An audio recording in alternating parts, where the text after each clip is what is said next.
Hello and welcome into Leesburg Lightning Baseball. I'm Vic Maslea here at Pat Thomas Stadium in beautiful Leesburg, Florida for a matchup between the Deland Suns and the Leesburg Lightning. And first pitch about to take place. We had some technical difficulties getting the stream put together, but we are ready to go. It is Zach Merkin on the hill for the Lightning. 6'2", 200 pounds out of Southeastern U. He's had 2 appearances already, one of them a start and one of them out of the bullpen. The first pitch misses upstairs, and we are underway at Pat Thomas Stadium. I'll quickly give you the lineup for the visiting Deland Suns. Leading off and batting right now is Holden Bronner. He'll play in right field. Batting second, Michael O'Brien will play in center. The extra hitter, Eli Tidwell. Another extra hitter behind him in the cleanup spot is Ben Barrow. Kevin Brunette will play at first and bat fifth. Connor O'Sullivan will play at short. Jesus Rodriguez will bat seventh and play in left field. Osman Melendez will play at second and bat eighth. The 9-hole batter, Josh Valente, will be the catcher. And batting 10th is Cade Centracchio, playing at third base. 1-2 offering is tapped towards second. Ledger Pleasant is there. He fields and throws for out number 1.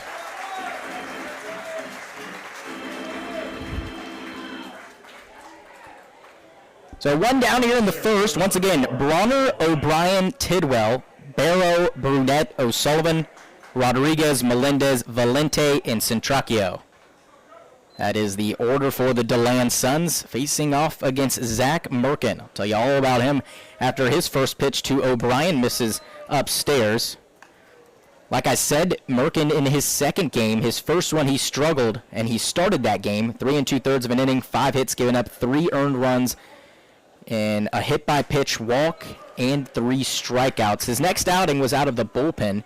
Went 1 2/3 of an inning, 1 hit, no runs, no hit-by-pitches, no walks, and 5 strikeouts. So he was really pounding the zone and did a really good job in that second outing as he floats in a beautiful breaking ball for strike 1. And we just saw him dominating batters. He gave up a base hit, which saw a couple runs. No, it didn't. He gave up a first base hit, I believe, to the leadoff batter he saw, and then just came back and got 5 strikeouts, and he was just absolutely dominant in that outing on June 7th. O'Brien, the center fielder, faces a 2-2 count, and he lays off of that one. It'll be a full count. O'Brien, the best hitter so far for the Suns, 9 hits and 22 at-bats, has scored just 3 times and has driven in only 3 runs. Does have 2 walks and 5 strikeouts. 3-2, called strike 3. O'Brien flipped his bat trying to head to first base. Instead, he'll head back to the dugout. It's 2 down as Merkin gets the looking K, and that will bring up Eli Tidwell. And, of course, I've been sounding like a broken record here, but the first inning struggles have been a real big thing for the Lightning. They've given up a 7 spot in the first game of the season, a 4 spot in the next game. The other day gave up 3 runs in the first inning to the Orlando Snappers back on Tuesday. And they would love a quick 1-2-3 inning, and maybe not even a 1-2-3, but just a clean and a 0 spot put up on the board in the first. Back-to-back extra hitters in the 3 and 4 hole. Nice breaking ball from Merkin. Tidwell on the year, another good bat, 7 hits and 21 at-bats. He has scored 7 times. Big cut and a miss makes it 1-2. Couple doubles, a triple, and 4 RBIs. For the Suns, they've got the most extra base hits in the league with 20. 14 doubles, 4 triples, and 2 home runs. 1-2 misses outside. The Suns come into this game with 4 straight losses after starting 4-0. They advanced to 5-1. They've given up 25 runs in their 4-game skid, and this is not the team you want to run into with those type of numbers. Deuces wild here in the first, 2-2. Just a bit on the outer part of the plate. So Merkin has looked pretty good, but has gone into some deep counts to start here in the first inning. Some more info on the Suns.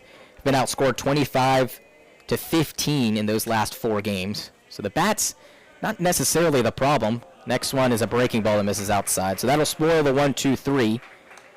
Tidwell will head down to first base. Headed to the plate for the Suns, the extra hitter, number 8, Ben Barrow. Tidwell at 6 walks now, just one behind Baez for the team lead. The other extra hitter, Ben Barrow, steps into the right-handed batter's box. First pitch he sees misses low.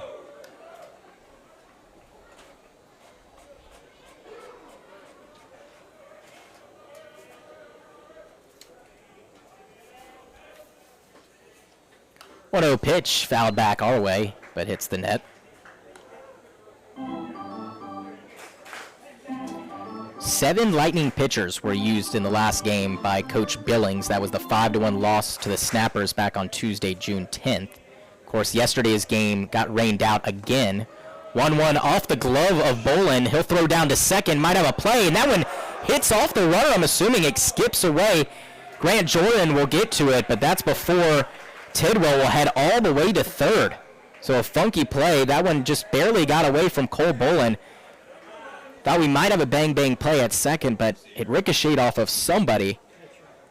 And, of course, Grant Jordan going over there to help out. He was vacating the shortstop position as that ball trickled into his territory. So a runner aboard at third with 2 down.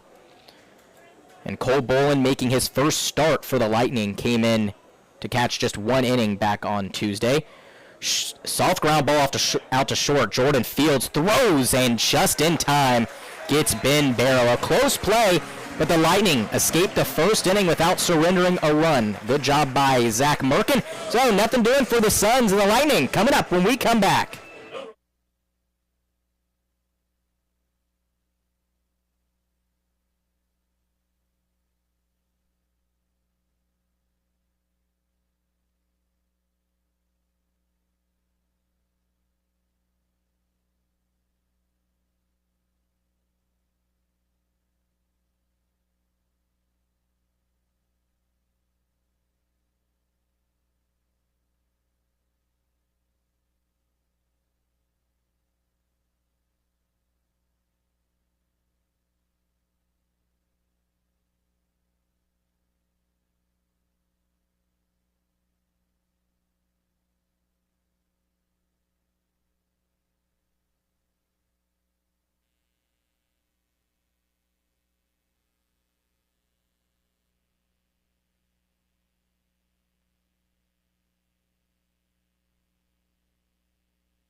Hello and welcome back to Pat Thomas Stadium. We'll come back a little bit early to give you that Leesburg starting lineup.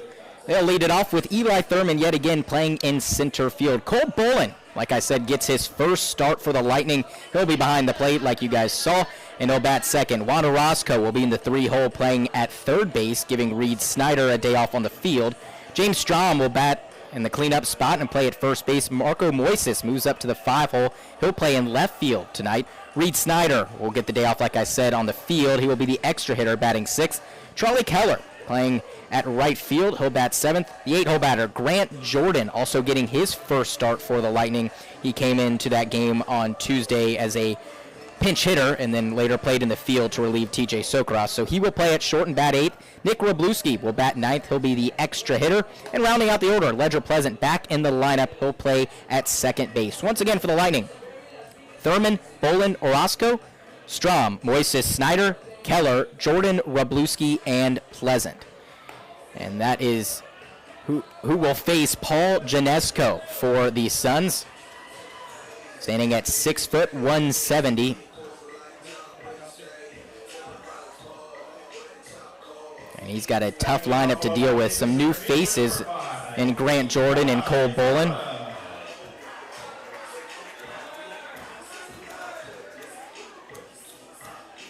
So far for Janesco, 1-0. Played in 4 games, 9 innings pitched, 11 strikeouts, 4 walks. And it gets a called strike there. Eli Thurman batting leadoff again. Ryan Jenkins, Riley Fitzgerald, all getting the day off, as well as TJ Sokras, but we might see him pitch. Ground ball out to third. Centracchio has it. Throws to first, one down. Trey Kraft also not in the lineup. Julian Irizarry also not in the lineup. So a good bit of fresh faces. Wroblewski hasn't played in a good bit. And Cole Bullen steps up to the plate, the Florida Gator. Attending his first year at UF, did not receive any playing time, but has a ton of great names in front of him. Donay and Luke Heyman, a couple of great catchers for the Florida Gators who got bounced out of the first round of the NCAA tournament, surprisingly. And the Lightning have been eagerly awaiting his arrival. So he looks at a called strike. Before attending Florida, he was at the College of Central Florida, played in 95 games across 2 springs, hit .306, .315 in 2024. 1-1, grounds it out to second. Melendez fields it, and the play at first is in time, 2 down. Back to Bullen. 2 years ago in 2023, won a JUCO World Series with the College of Central Florida. Had a 27.5% caught stealing rate. I mean, that is just unbelievable. So we know what he could do behind the plate, and of course, the .315 batting average in 2024, had 4 home runs, 10 doubles, a .448 OBP, can obviously produce at the plate as well. So batter is Juan Orozco. Bats with 2 down. Just gets a piece of it from Janesco.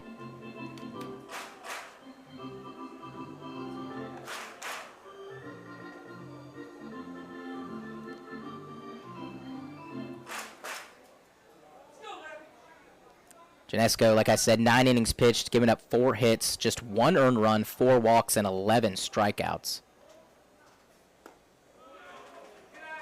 Just missed with that one. 1 ball, 1 strike.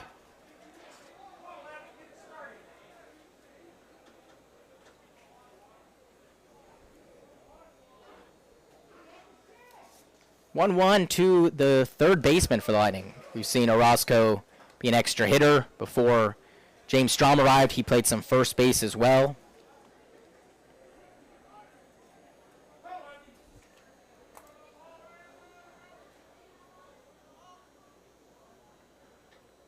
One-two pitch on the way.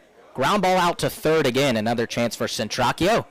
The peg to first is in time, and a quiet first inning for the Lightning as they go down 1-2-3. We head into the third inning. No score here in Leesburg.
Welcome back to Pat Thomas Stadium. Sorry about that, folks. I meant we're heading into the second inning, not the third. Got a little bit ahead of myself. But with no runs in the first inning, I mean, it's flying by already. We've seen so many fireworks between the Lightning and their opponents in the first inning, which has just made these games so long. So seeing a quick first inning is a sigh of relief. Of course, want to see the bats get hot, but they'll have their time, and they've got plenty of time to do that.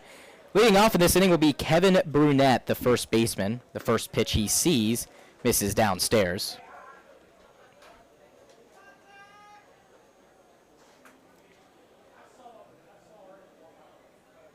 Arkin was able to work around a 2-out walk. Tidwell got to third base after a wild pitch and then a throwing error by Cole Bolin, the catcher. Next one's popped up. Shallow center field. Eli Thurman drifts in. Flashes the leather for 1 down. And that will bring up Connor O'Sullivan, the shortstop. The shortstop, number 9, Connor O'Sullivan. Janesco, the pitcher for the Suns, was able to get 3 ground outs from the Lightning batting order. Top 3 batters, a couple ground outs to third and then 1 to second. First one misses inside.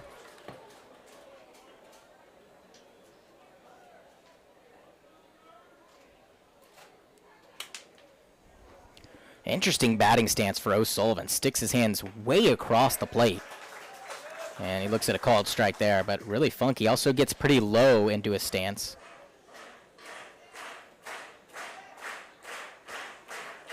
Quickly 0-2. That one's outside. It's almost like he's asking to get hit by the pitch. Just sticks those arms straight out. Trying to think of any big leaguers that reminds me of.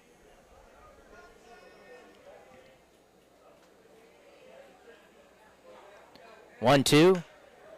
Popped up left side. Moises will have room, and right at the line will make the grab for out number 2. Couple flyouts for Merkin. And already 2 down for the Suns. Next up, the left fielder, number 16, Jesus Rodriguez.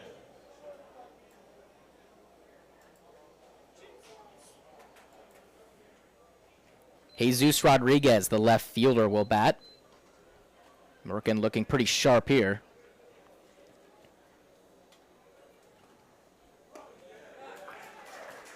Just looked up Kirk Gibson's batting stance, and that is kind of who it reminded me of a little bit. Kind of gets low, extends those hands a little bit. Of course, O'Sullivan doing it way more dramatically as Merkin gets a swing and a miss. Quickly 0-2 now. So after last inning, Merkin was definitely throwing strikes, but was getting into some deep counts. We saw a couple of payoff pitches, a couple 3-ball pitches, of course the walk to Tidwell. But this inning has been really sharp and getting ahead of batters. It's just interesting, after 5 strikeouts in that last game, where he only threw an inning and 2/3, and now not a strikeout yet, of course, as that one misses wildly. Just interesting how baseball is.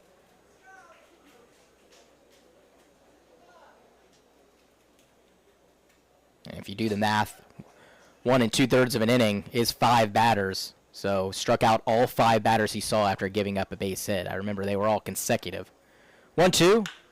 Ground ball. Great stop by Orozco. Gets to his feet and a perfect throw to first. Oh boy, what a play. Merkin gets some help from his third baseman and gives him a high five as they head back to the dugout. A 1-2-3 inning for the Lightning pitching. We head into the bottom of the 2nd inning. Let's score some runs here in Leesburg. No score.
James Strom leads us off here in the bottom half of the second inning. And boy, what a play by Walter Roscoe. Saved a base hit, a 2-out hit at that.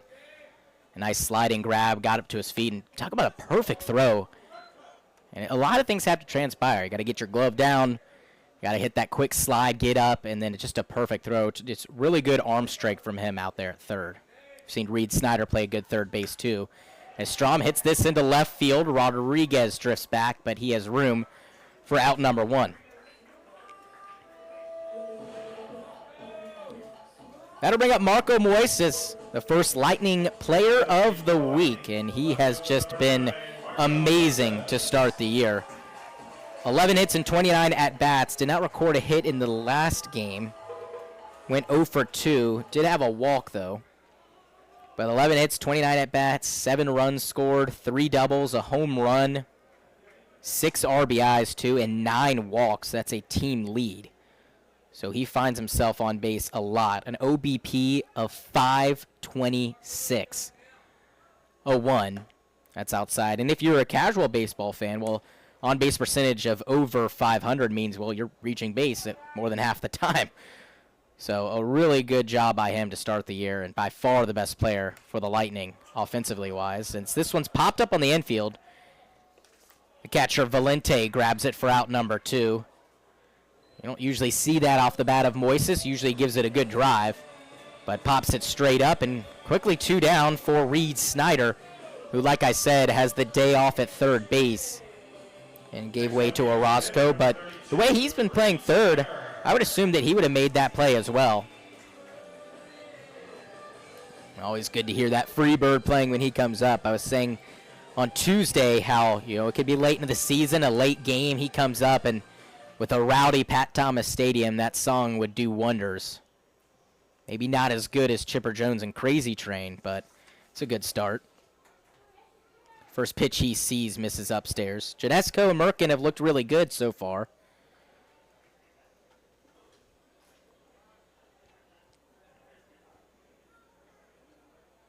Snyder 6 base hits as he taps this one over the head of Janesco. This could be a base hit. O'Sullivan fields, but he'll throw it in his back pocket. It's an infield single off the bat of Reed Snyder, and now that's 4 straight base hits going back to the last game on Tuesday. Snyder had 3 hits to start the season going into that game on Tuesday and went 3 for 3 and drove in the lone run for the Lightning, and it's good to see his bat start to heat up. I can only imagine in the future what will happen if he really gets a hold of some balls. He's a big right-handed batter who's got a lot of power, and I'm already surprised that one of those 7 hits has not been an extra base hit, but we're still early here.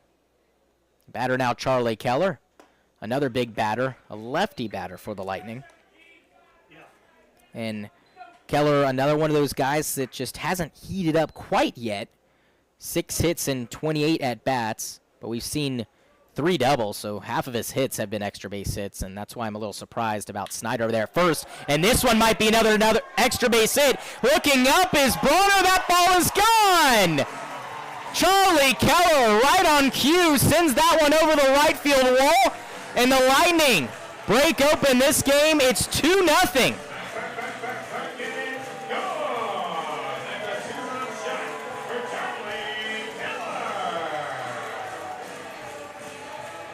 The first bomb hit here at Pat Thomas Stadium to start the year.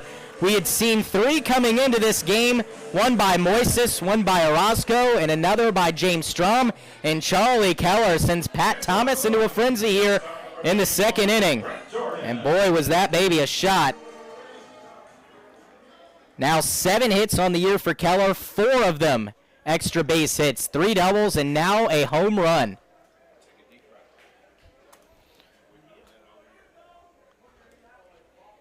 The batter, Grant Jordan, tried to do his best to follow that one up, but the lefty got a hold of one, and there was no doubt about it.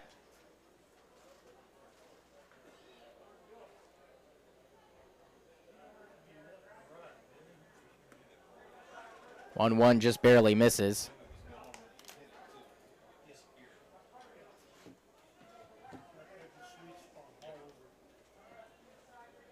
I think Holden Bronner out there in right field maybe took 2 steps before he gave up on that one. And I think if that's yanked just a little bit more towards the foul pole, that's got a chance to trickle into the lake out there and right. That ball was just smacked. Deuces wild for Jordan. Here's the pitch. And a grunt from Janesco as that one's fouled away.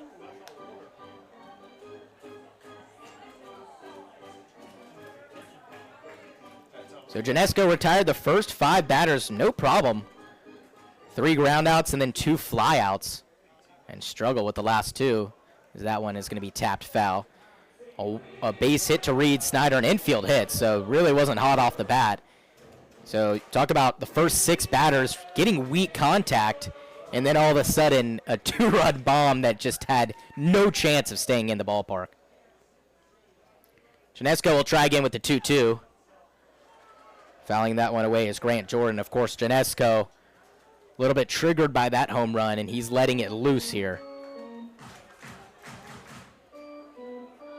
Good fight by Grant Jordan. Had 2 at-bats after coming into the game on Tuesday.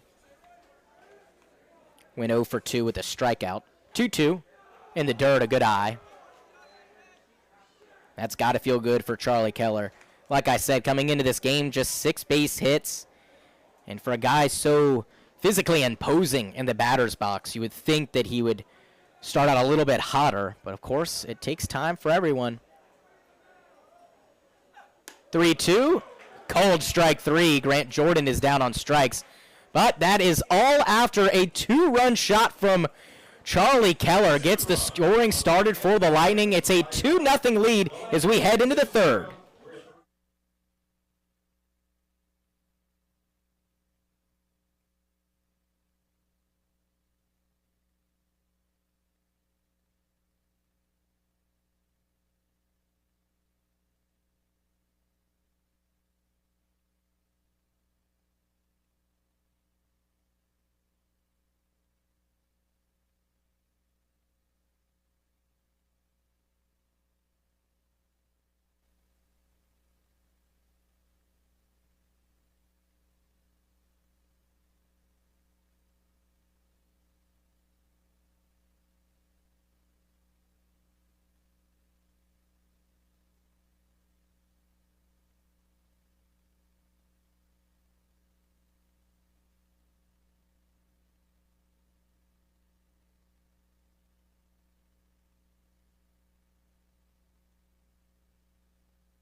Welcome back to Pat Thomas Stadium. In case you missed it, Charlie Keller goes yaya over the right field wall. A no doubt shot makes it 2-0 Lightning. And the first home run hit here at Pat Thomas Stadium to start the 2025 season. So back out there with some run support now is Zach Merkin. He will face 8, 9, and 10. Osman Melendez, Josh Valente, and Cade Centracchio. Check swing, they'll appeal. He did go.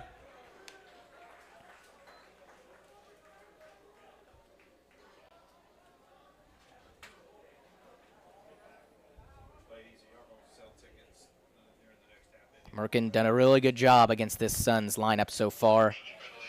Only blemish is that 2-out walk to Eli Tidwell back in the first. He did end up reaching third base after a wild pitch and then an E2, by the catcher Bullen. This one poked out into right field. That'll get down for a base hit.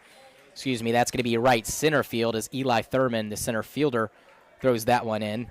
Right under the glove of Ledger Pleasant. Or I should say right to the left of his glove. So first hit for the Suns comes here in the 3rd inning to lead things off. But like I was saying, that E2 on the throw got Tidwell to third base, and then Merkin took care of Barrow. The batter, Josh Valente. He grounds this towards third. Orozco will go to second, and they will get the out there. And late to first, the play is safe at first base. I have no idea what happened. Josh Valente looked like he stopped running. And The head coach now, Cameron Juergens, is going to come out. A really good job by Orozco. Went to second. Didn't know if he'd have enough time, and the throw was a little bit tricky for Ledger Pleasant, but he was able to stay on the bag, get the out at second. And for Pleasant, after an awkward throw, he assumed, rightly so, that Valente would be safe at first base no matter what. But that was not the case. Valente looked like he stopped running. Not really sure exactly why. And I think Juergens might be asking if the runner Melendez was safe at second base after an errant throw. But that's not the case. So Valente is safe, and of course I'm sure Pleasant is maybe kicking himself a little bit that he didn't throw towards first base, but it was a bad throw by Orozco, so it would have been tricky to send it towards first, and of course he would have suspected Valente to be safe no problem.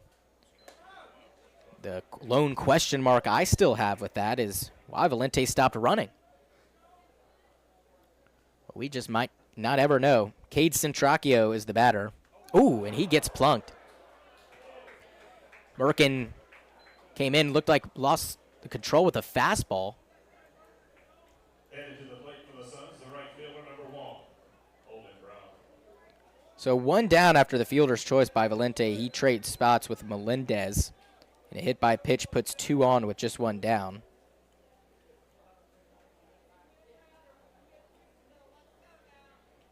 Leadoff batter Holden Bronner. Step into the lefty batter box. Fouls that one back.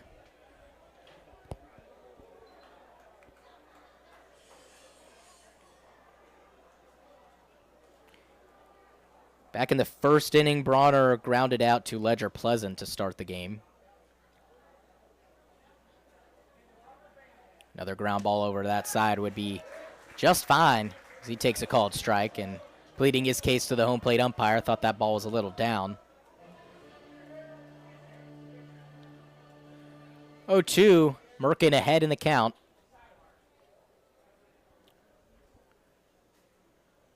He delivers a ground ball. This could be 2. Grant Jordan going to step on second on to first. Double play.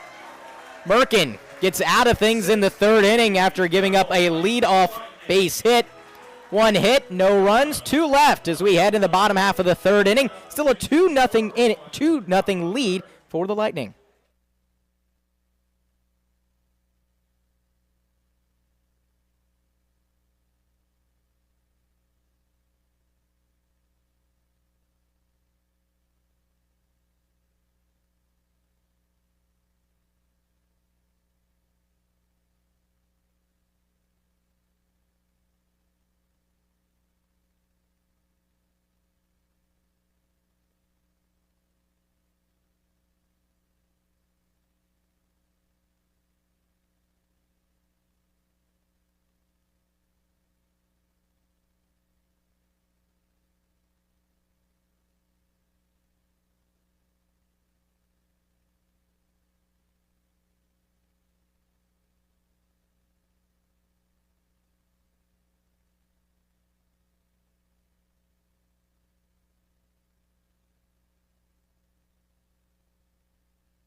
Bottom of the 3rd inning. Grant Jordan helps out Merkin, steps on second, and fires a strike to first for the 6-3 double play. Due up first for the Lightning, it's going to be Nick Wroblewski, the catcher. He looks at a ball upstairs to start.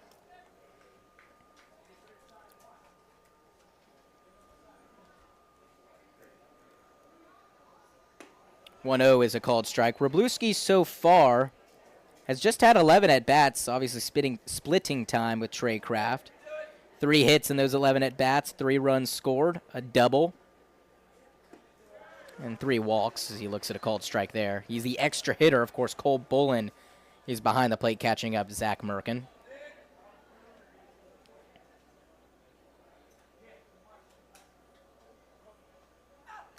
One, two, and that one's fouled back.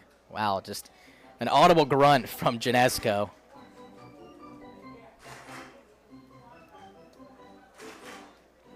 And the loud grunts, I mean, it's just the epitome of a hard-throwing right-handed pitcher. We talk about guys like Randy Johnson.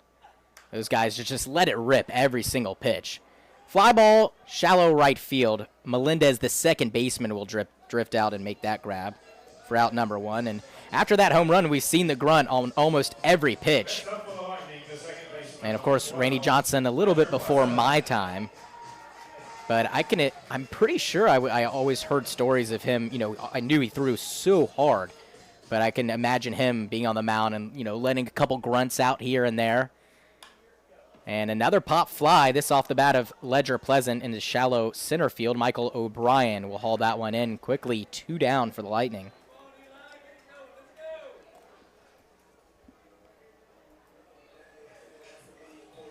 And I wish there was more of a field mic for MLB games to hear, you know, pitchers nowadays. Of course, the crowd drowns it out a little bit, so you don't really, you know, get to hear those pitchers when they're emotional on the mound. Of course, sometimes it's probably not the best thing if some viewers heard what they sounded like, and that one's tapped to Janesco. He'll underhand toss it to first.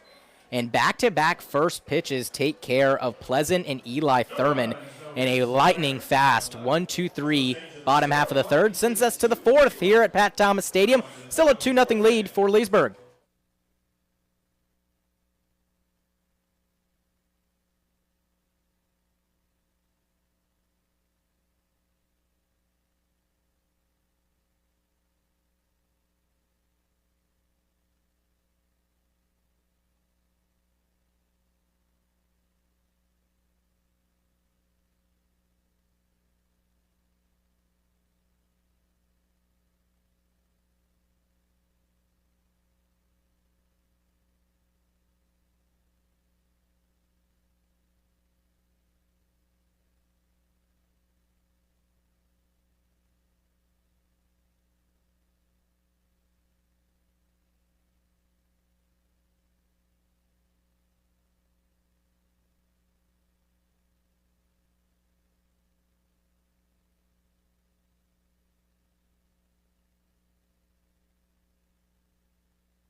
Into the fourth inning we go. A really quick bottom half of the third by Janesco. He got Eli Thurman and then Ledger Pleasant before him to pop out and then ground out on the first pitch that they saw. Nick Wroblewski also didn't have a very long at bat either.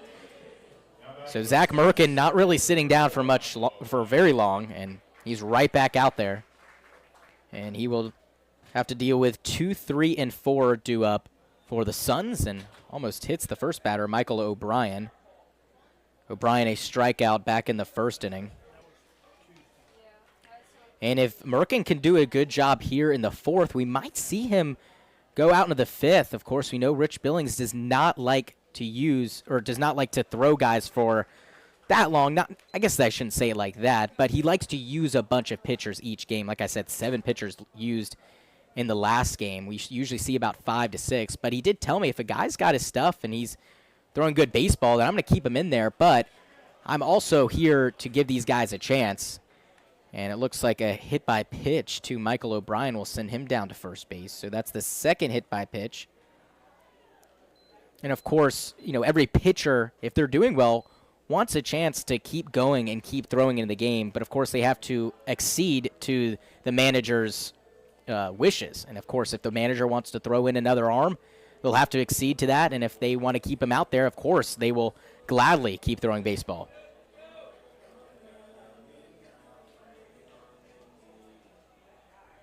Next up, the extra hitter number 6. That'll bring up Eli Tidwell. He reached on a walk back in the first, then got all the way to third after the wild pitch, and then the error by Cole Bolin.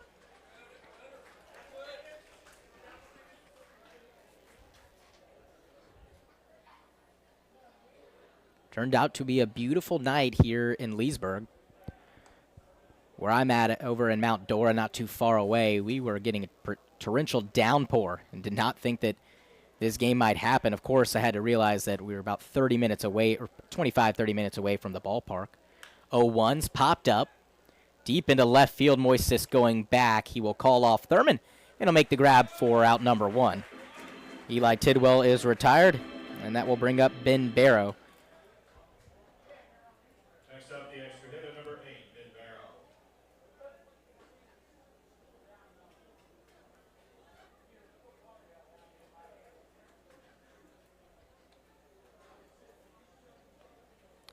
But like I was saying, a lot of rain over there in Mount Dorn. We got over here and looked pretty nice. We saw some rain for a little bit. We're under a lightning delay well before the game started. But as I was traveling on that isthmus over here to the stadium at Pat Thomas, it was pretty good. I mean, we saw a little bit of rain, but then it kind of cleared up on the way over there. I guess you can call it an isthmus almost. Between Mount Dora, kind of Tavares and Eustis over closer to here towards Leesburg. 1-0 is a called strike.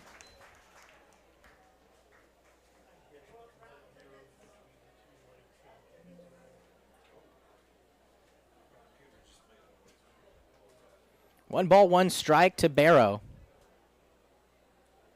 Pitch is swung on and missed.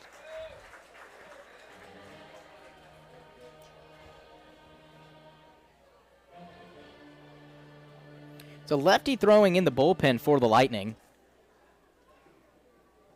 Like I said, even if Merkin does a good job of getting through the Suns batters here in the fourth, this could be the last inning. Swung on a miss, and a throw down to second is not in time. That will be a strikeout for Ben Barrow, but he does protect his runner in Michael O'Brien, allows him to get to second safely. Good throw or a little bit of high throw by Bolin. But a really good jump by O'Brien. I don't think he would have had him either way.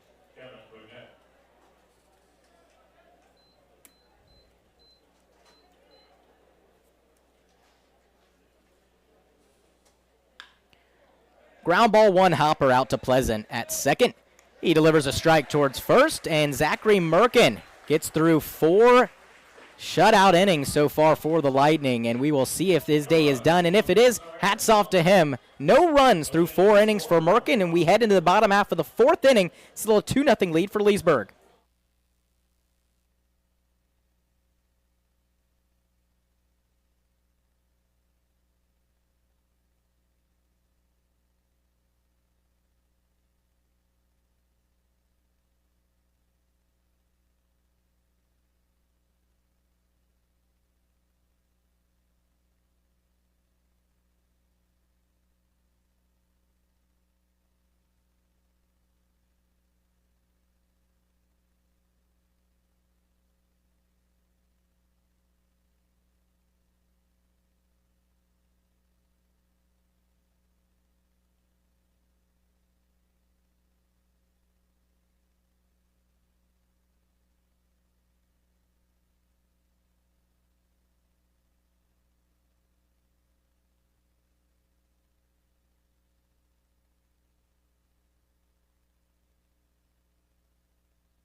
Bottom of the 4th inning here in Leesburg. Still a 2-0 lead for the Lightning.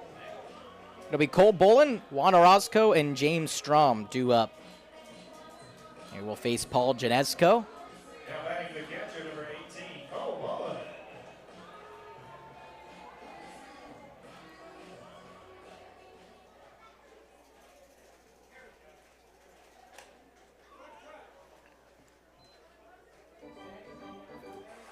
First one fouled away. Janesco has looked really good besides that one mistake to Charlie Keller that ended up over the right field wall. Just one other mistake besides that, and it was the base hit to Reed Snyder, but that wasn't really a mistake. It was a soft ground ball that just got over his head, and nobody would have made that play. So really just one big mistake, and the Lightning have capitalized on it.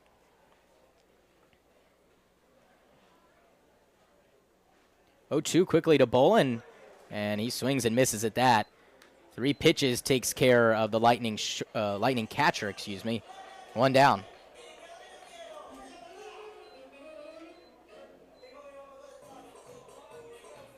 Next up, the third baseman, number 11, Juan Orozco.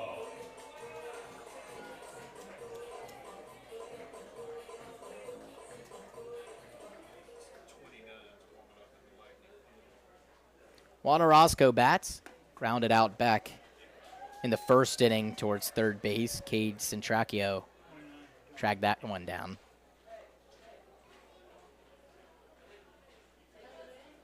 0-1. Broken bat right back to Janesco. Gloves it, and the underhand tosses in time. 2 down, and Orozco split that one in half.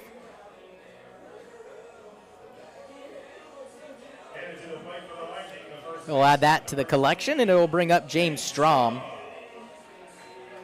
Mark that down as a 1-3. Luckily, none of those shards of wood got to Janesco and affected him making the play. Strom a fly out to left back in the 2nd inning. Fouls that one back. Strom joined the team in the 1st game of the last series against the Winter Park Diamond Dogs, so this is his 5th game. So far, 5 for 16, a double and a home run. That was in his 2nd at-bat of the summer. So he's been doing really well and got lineup of the week honors at first base. And Janesco settled down a little bit. I talked about that grunt. It was almost like the hitters were an anathema to him. 1-1, ground ball out to second. Melendez fields and throws. And another quick inning from Janesco as he takes care of the Lightning. We head into the 5th inning, things moving lightning fast. Yes, pun intended. Lightning fast here. 2-0 lead for Leesburg. Don't go anywhere. We got a barn burner here.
Welcome back. Into the fifth we go, and things just moving really fast here. A lot of goose eggs up on the board besides that 2 spot, thanks to Charlie Keller's 2-run shot back in the second inning. A new pitcher on the mound. I suspected this, even though Merkin has done a great job.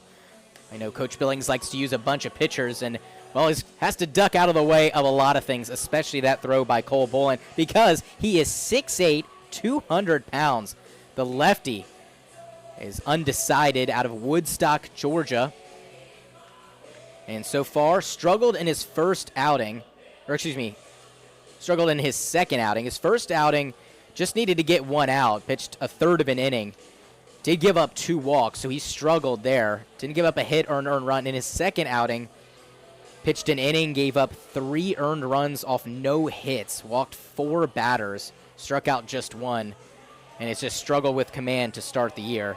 And comes out to enter Sandman, and a lot of expectations to live up to. Of course, Mariano Rivera had that as his walkout song for the Yankees.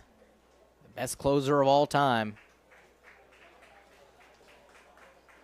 So the lefty ready, working out of the windup, and wheels around his first pitch, and that misses upstairs. Connor O'Sullivan is the first batter. Jesus Rodriguez is on deck, and Osman Melendez will bat third. 6 walks and an inning and a third, and pulls that one outside. And with guys this size, you just always think about command struggle. Just a lot of moving parts, long legs, long arms, and it's just hard to get everything in sync. That's why you don't see a lot of pitchers in the MLB at over 6'6". It's just a tough height to work with. 2-0, that buzzed the tower. Almost shaved a couple chin hairs off of O'Sullivan. So quickly 3-0, and this is somewhat of what we've seen in his past couple of games. Actually started that game on the 3rd. Like I said, just went 1 inning. Didn't give up a single hit, but that's because not a lot of pitches were hittable. 3-0, that one's not hittable either. A 4-pitch walk to start, and that will put O'Sullivan down at first base. Next up, the left fielder, number 16, Jesus Rodriguez. And hopefully Plante can take a page out of Cade Madison's book. Madison also struggled to start the year. Command issues, more so than just laying pitches over the plate. But we saw him in the last game do a really good job. He came in, walked his first batter, but got a strikeout and got a couple of batters to roll over on some pitches and a flyout as well. So good to see him on the right track, and just hope the same for Plante as he throws his 5th straight ball. Jesus Rodriguez grounded out to Orozco back in the second inning. That was a nice play as he slid to his left. Plante taking his time on the hill. Lefty delivers a 1-0, and he finds a strike zone. 1 ball, 1 strike, and a bit of a sarcastic cheer from the Lightning faithful. And after some gloomy clouds earlier, like I said, a great sunset has casted on the outfield wall. Setting to our right, 1-1, swung on and missed.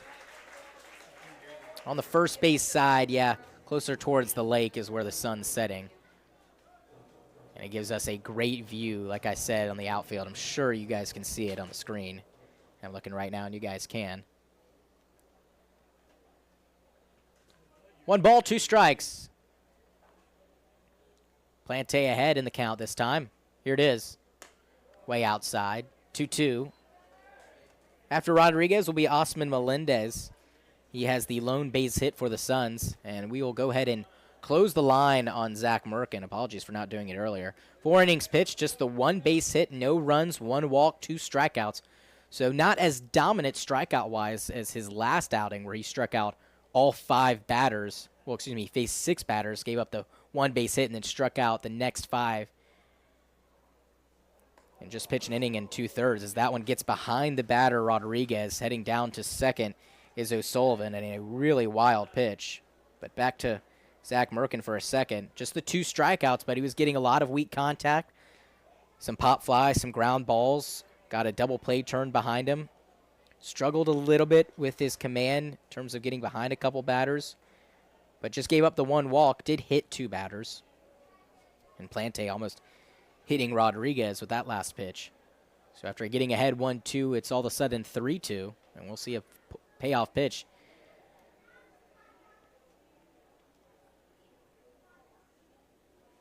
Plante ready, sets right at the chin. 3-2 offering. Called strike 3. Takes care of Rodriguez, and after making it a full count pitch, he gets the job done. Good to see him start to find that strike zone. Not out of the woods yet. The Suns have their first run in scoring position. And the batter is Osman Melendez.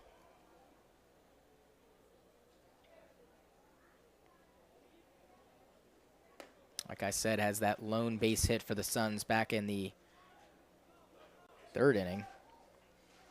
He swapped places with Valente on a fielder's choice. He's on deck and has a chance to see Gunnar Plante borrowing a double play.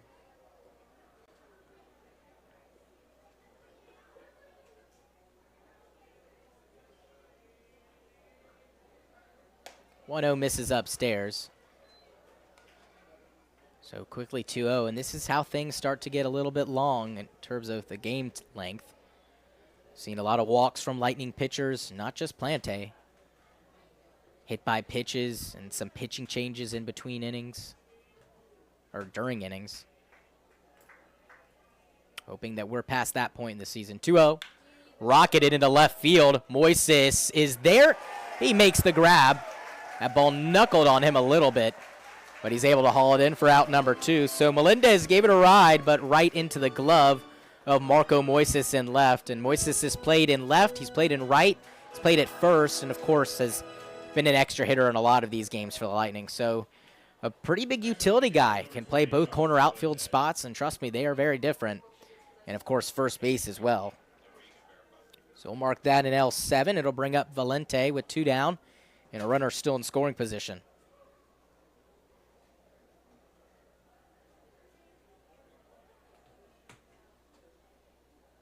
First pitch misses the glove of Bolin and heads to the backstop. That will move O'Sullivan down to 3rd base. So a couple wild pitches in this inning, and one more will likely score a run.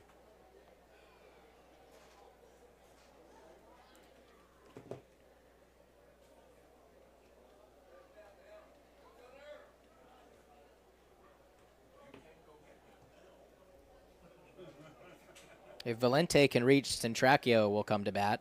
He was plunked back in the 3rd. 1-0. He went around. No doubt about it. Quickly 1-1. And like I said, it just turned into a beautiful night here as the sun's going down.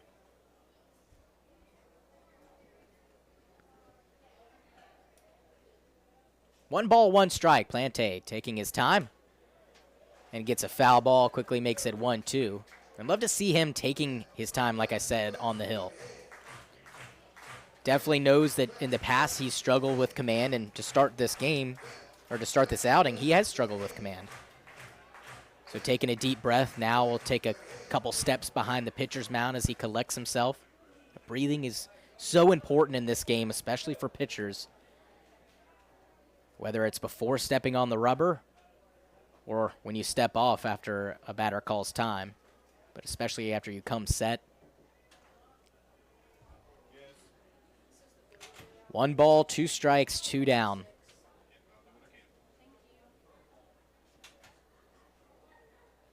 Lefty-righty matchup in favor of the batter, Valente. Plante taking that big, deep breath. The big old lefty. 1-2. Called strike 3.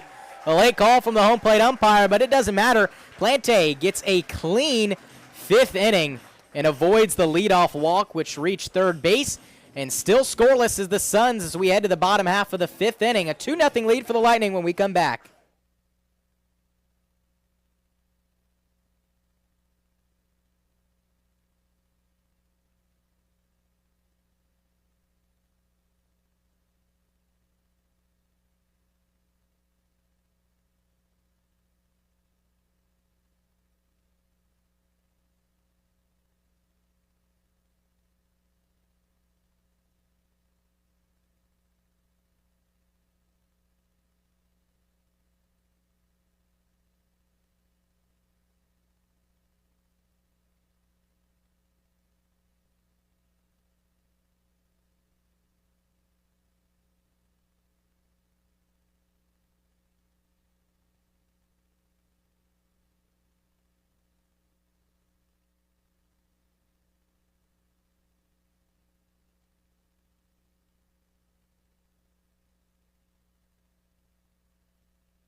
Bottom of the 5th inning here in Leesburg.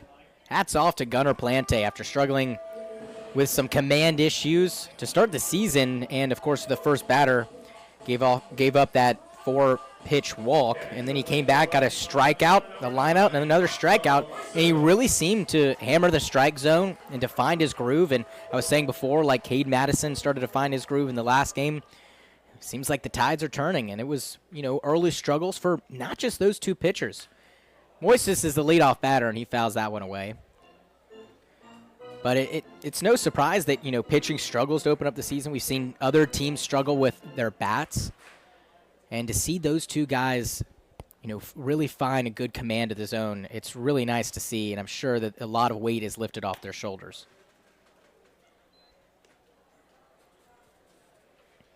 Of course, Plante, his dad was at his first game out in Sanford, 1-1. Went off his glove. Mr. Plante, or should I say Coach Plante, was the first coach for the Sanford River Rats back in the inaugural season of the Florida League and led them to a championship. So comes full circle, sees his son playing. Not sure why son's not playing for the River Rats, but of course the Lightning, glad to have him. 2-1 misses upstairs. So it was good to see him in attendance and be at that game to watch his son pitch. And hopefully we'll come back down and see a couple more games. Of course, can't really time it perfectly when Plante will pitch, but he might get another start. 3-1, that's off the plate, and Moises draws a leadoff walk.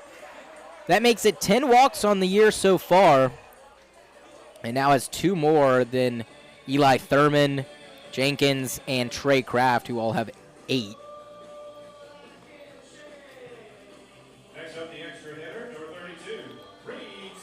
Reed Snyder grabs a bat. He started things back in the 2nd inning with a 2-out base hit.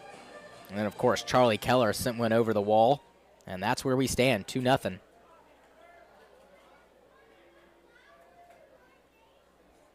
First one by Janesco is a called strike.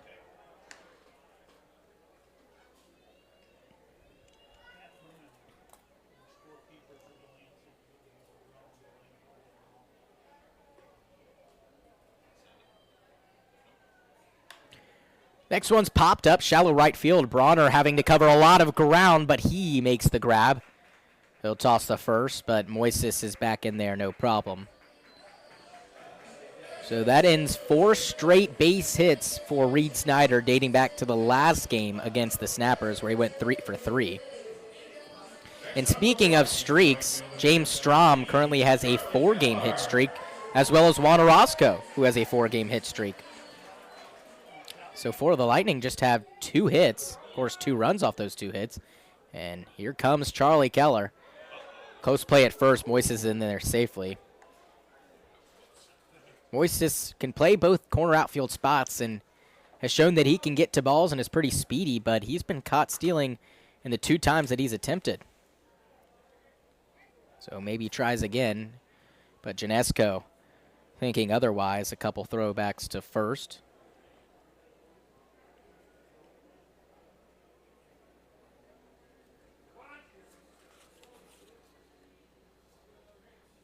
First one now to Keller is a called strike. Yeah, Roscoe, 4-game hit streak. James Strom, 4-game hit streak. Moises now has reached base safely in 10 straight games to open up the season. Ryan Jenkins sitting at 9, of course, is not in the game today, so still has a chance if he comes in later, or has a chance in the next game where he starts. 0-1.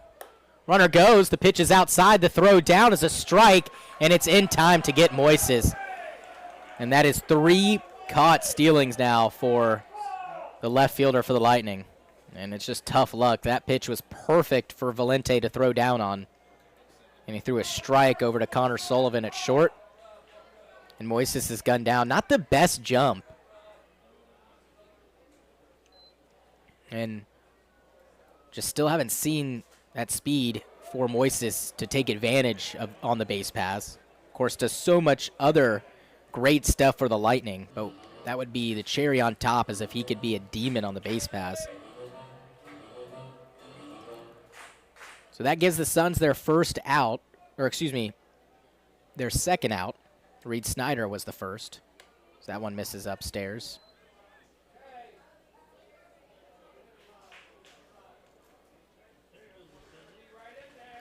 Seems like Janesco being a little bit careful around Charlie Keller after that home run back in the second. It's the first at-bat since then, and he's fallen behind 3-1.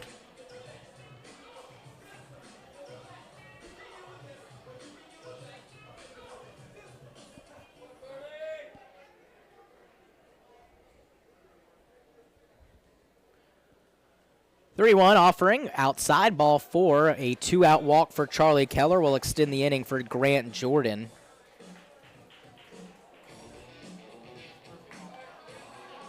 Riley Fitzgerald has also been caught stealing twice. Of course, now Moises at 3 times. But besides that, Reed Snyder's been caught once, and the Lightning have been pretty perfect. 18 for 23. Now I guess 18 for 24. So Juergens will step onto the mound, and we'll see if this is it.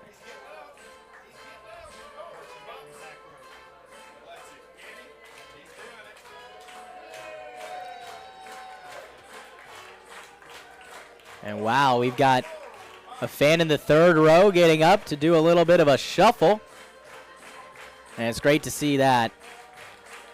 Obviously, some older folks attend these Lightning games, and some of them have to be helped out to their seats.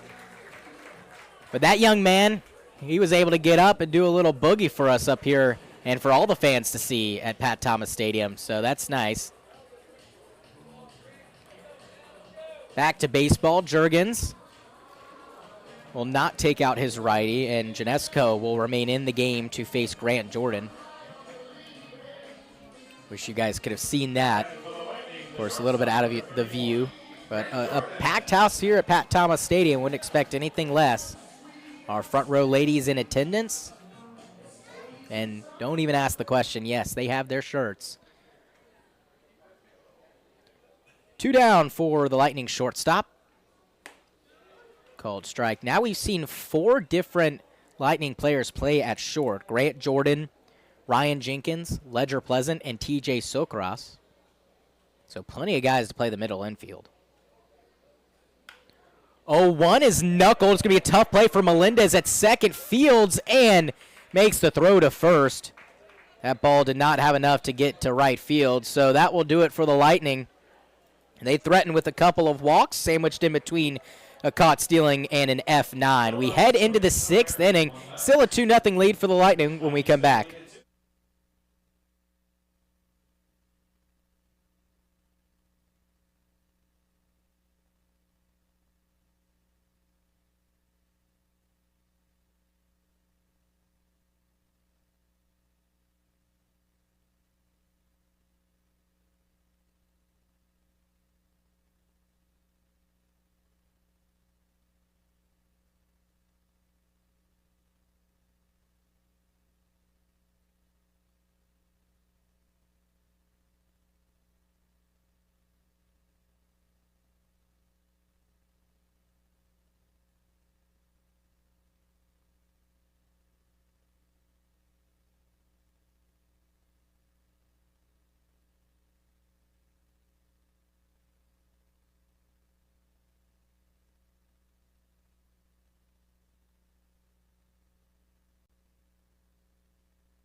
Top of the 6th inning, new hurler on for the Lightning. It's Riley Fitzgerald.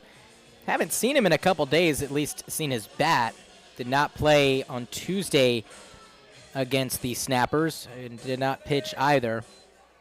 So a healthy time off for him. Comes in with a 4.76 ERA, 5 2/3 innings pitched, 5 hits given up, 3 earned runs, 6 walks, 2 strikeouts. First pitch he throws misses. The batter is Cade Centracchio, the 10-hole batter, followed by Bronner and O'Brien. First and last start for Fitzgerald were really good, and this is lined into right field. Could be trouble. Keller is not going to be able to grab it. It's going to head to the wall. He throws it into second, and that one gets under the glove of Ledger Pleasant, but it was already a stand-up double for Centracchio as he gives Riley Fitzgerald a rude awakening to this ball game. Next up for the Suns will be number 1, Holden Bronner. That was just the second base hit for the Suns. Their first came back in the 3rd inning off of Merkin. They've reached base a couple times, a couple hit by pitches, a couple of walks. But just the 2 base hits, and that one an extra base hit. And it'll bring up Holden Bronner. Fitzgerald first pitched in the first game of the season, came out of the bullpen, pitched just an inning, gave up a hit, a non-earned run, a walk, and a strikeout. His second appearance is where he really struggled back on June 2nd. Just went 2/3 of an inning, gave up 2 hits, 2 earned runs. That one just misses 2-0. Also walked 2 batters, didn't strike out any. But he got the start back on June the 5th. 4 innings pitched, 2 hits, 1 earned run, and 3 walks. Ground ball out to second. Ledger Pleasant plays it on a nice backhand high throw, and that one is over the glove of James Strom. Racing home is Centracchio. He will come around to score, and it will be an error by Ledger Pleasant on the throw that allows Centracchio to score, and it's now a 2-1 lead for the Lightning, and nobody out here in the 6th. Now batting for the Suns, number 4, Michael O'Brien. Seemed like Pleasant made a great play to get to the baseball and just rush the throw. Of course, Bronner, leadoff batters, got some speed. But I think everyone felt that Pleasant had a little bit more time than he anticipated and just made a bad throw. Batter O'Brien fouls that one away.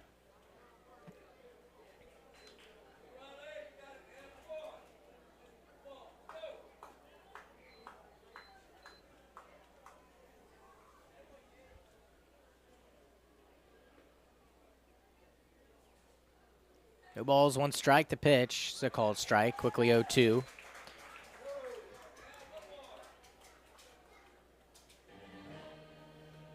So the tying run in scoring position here in the 6th. And this is where the game could start slowing down if Fitzgerald can't fill up the strike zone and get some outs. 0-2, he gets one right there. A swing and a miss from O'Brien. A nasty breaking ball takes care of the Suns center fielder, and it will bring up Eli Tidwell.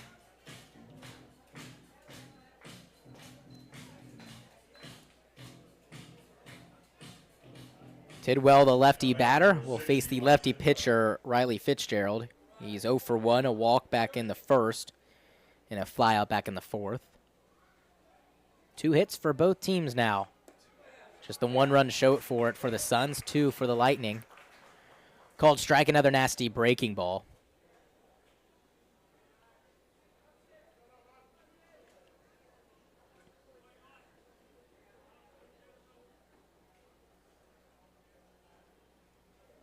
One offering another breaking ball and another big swing and a miss from a Suns batter.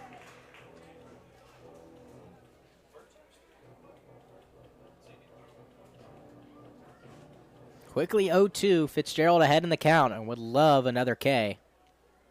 See if he can get one. 0-2. Swung on and missed. Went with the fastball, changed up speeds a little bit. And another swinging strikeout from Fitzgerald, and he's 1 out away from getting out of the 6th. And it's so difficult starting a batter with back-to-back breaking balls, and then you just gas them up with that fastball at the end. You're seeing something, 70 miles per hour, and then all of a sudden, 80s.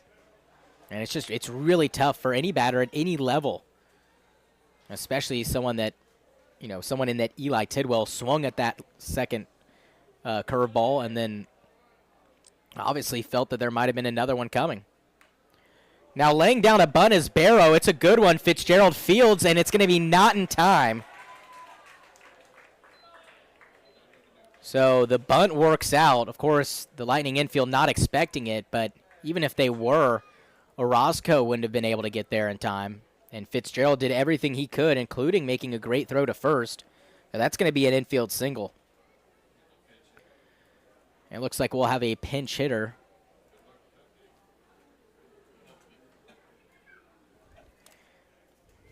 It's going to be Adam Parzik. Pitch hitting for the Suns, number 10, Adam Parson. So he will replace Kevin Brunette.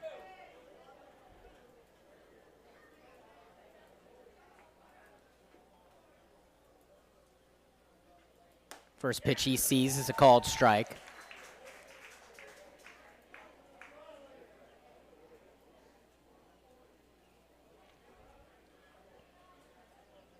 And you got to hand it to Riley Fitzgerald. A lot of guys get ahead 0-2 and will throw some junk off the plate, but he trusted his fastball, sent it up in the zone, and a hittable pitch. But, of course, Tidwell, after seeing back-to-back breaking balls, was just fooled. Runners at the corners after that walk, and big groan from the Lightning faithfuls. They don't like that last call. Quickly 1-1.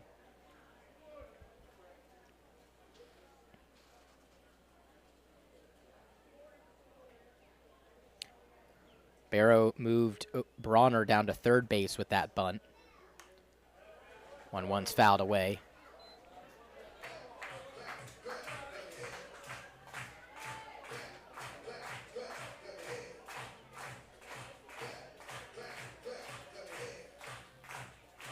One ball, two strikes. Fitzgerald trying to get out of a jam here in the sixth. The pitch. Hit towards Orozco. He knocks it down. But a run will come across and score. But that could have been a lot more trouble for the Lightning. And just out of his reach.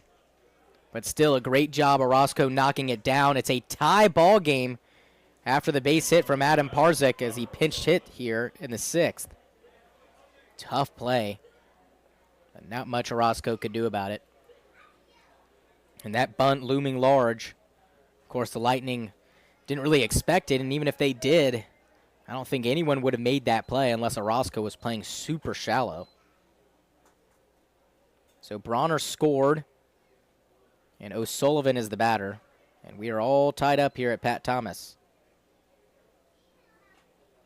Barrow moved first to second. Runner goes early. There'll be no chance to get him. The throw down to second. It's picked off the ground. The play is close. Grant Jordan with a great pick at second. Cole Bolin almost blindly threw that ball down to second. Nobody was really covering.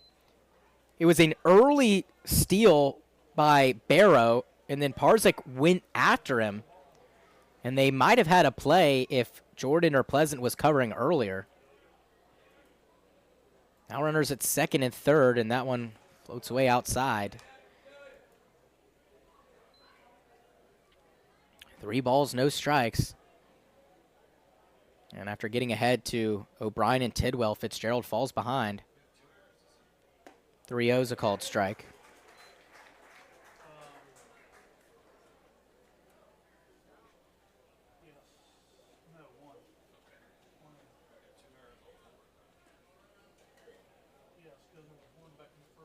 Hitters count 3-1. Floated into center field. Eli Thurman is there, and he squeezes it for out number 3. But the Suns do get those 2 runs back, and they tie things up at 2 apiece as we head into the bottom half of the 6th inning, now tied 2-2.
Welcome back. Bottom half of the 6th inning, the Suns were able to tie things up and make this game a little bit interesting as we head to the bottom half of the 6th. And it's Nick Wroblewski up. We'll introduce you to the new pitcher in just a moment. First one misses outside.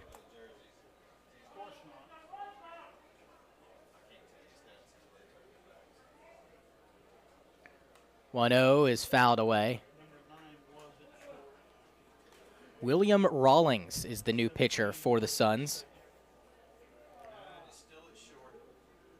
Righty undecided junior.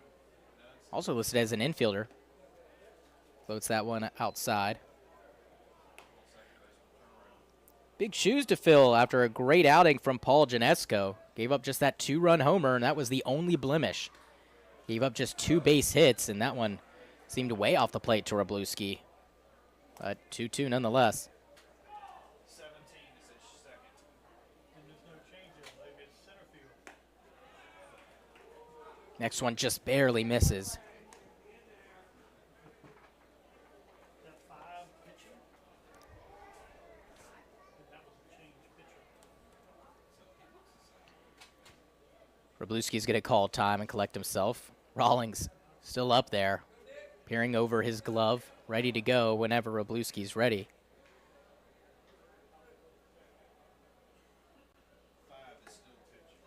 Just misses again. Wroblewski works a leadoff walk. Lightning get what they want. Leadoff batters aboard.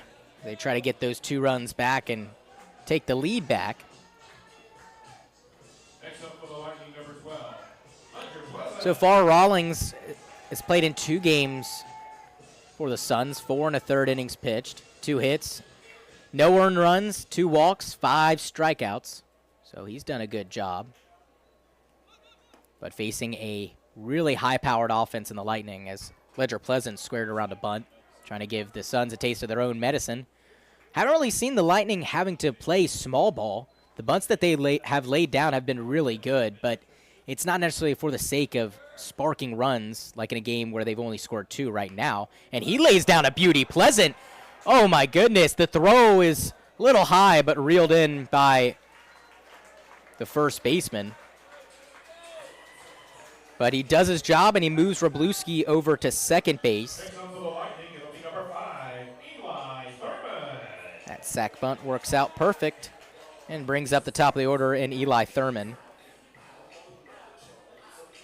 Adam Parzik replaced Kevin Brunette last half inning as a pinch hitter.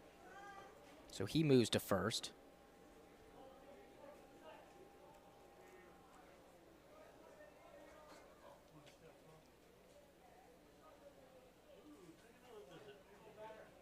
Valente will take a visit to talk to Rawlings.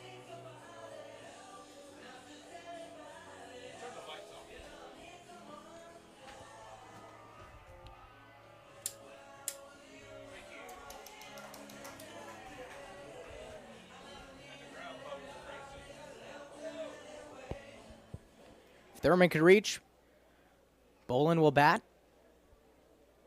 And maybe even Orozco if we get that far. First pitch is upstairs to the Lightning center fielder. Of course, Julian Irizarry not in the lineup for tonight's game. Ryan Jenkins also gets the day off, too.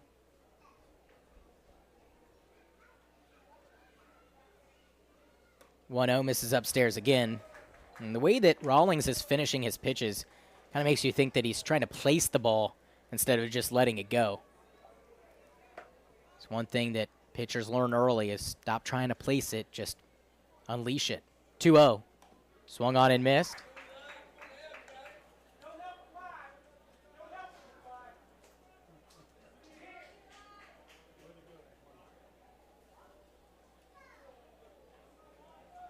Top 3 hitters in the order are all 0 for 2 to start. So Lightning would like to change that. 2-1. Called strike on the outside part of the plate.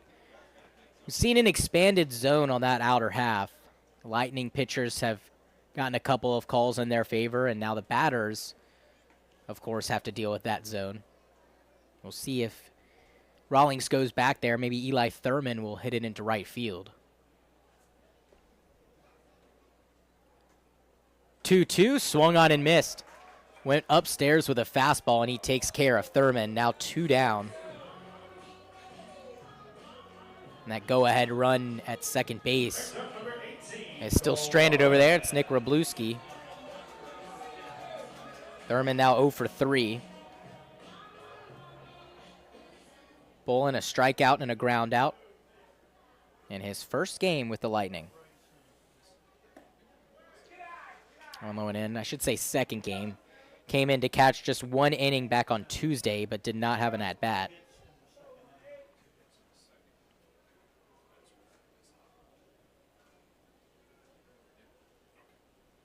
1-0, big cut and a miss. Swung right over that fastball.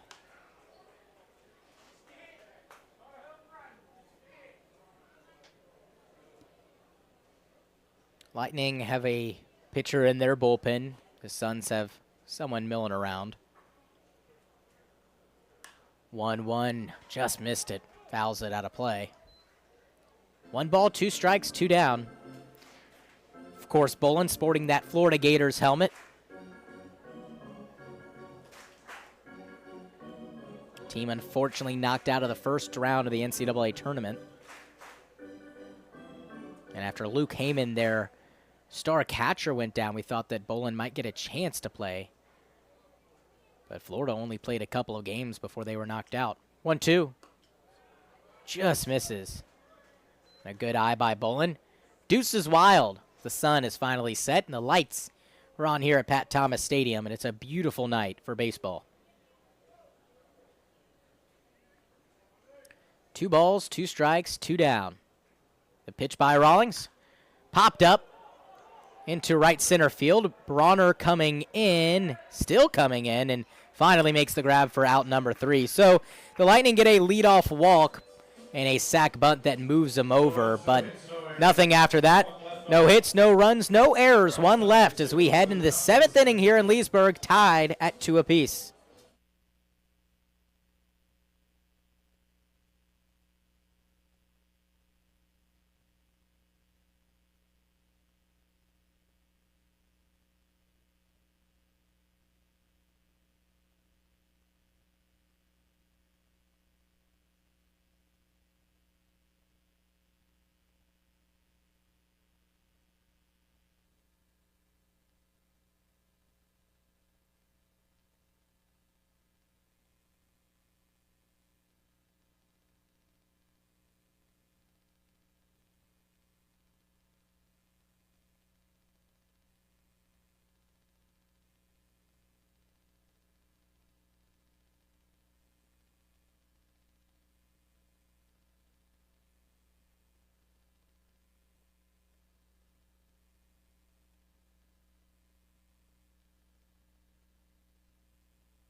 Into the 7th we go. A new pitcher on for the Lightning.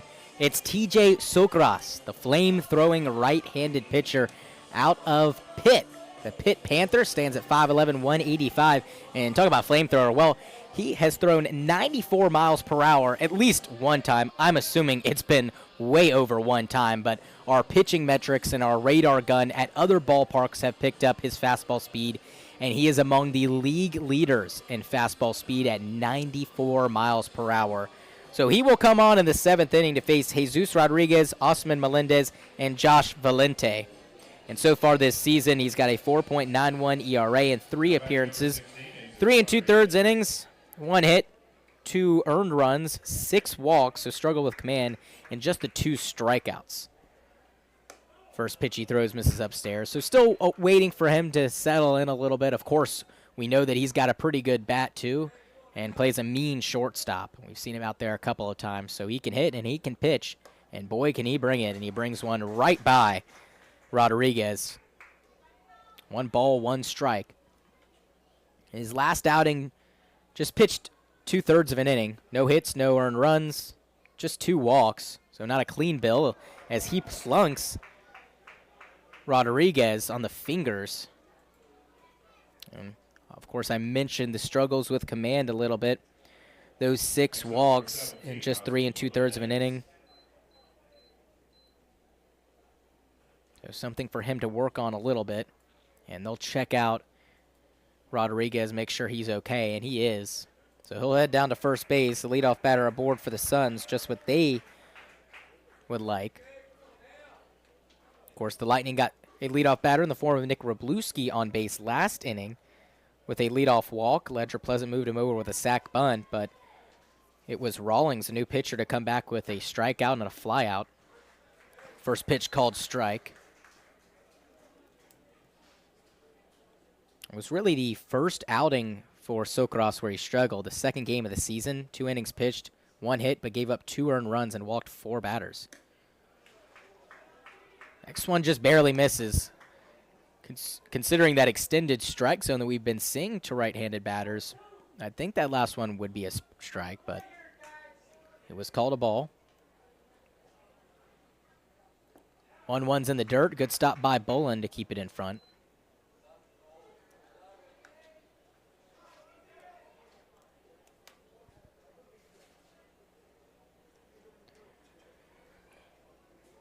Sokras has struggled offensively as well, just 2 hits and 17 at-bats as he yanks a fastball outside. So he's still waiting for his bat to wake up. Scored 3 times, does have a double. 3 RBIs, 3 walks as well.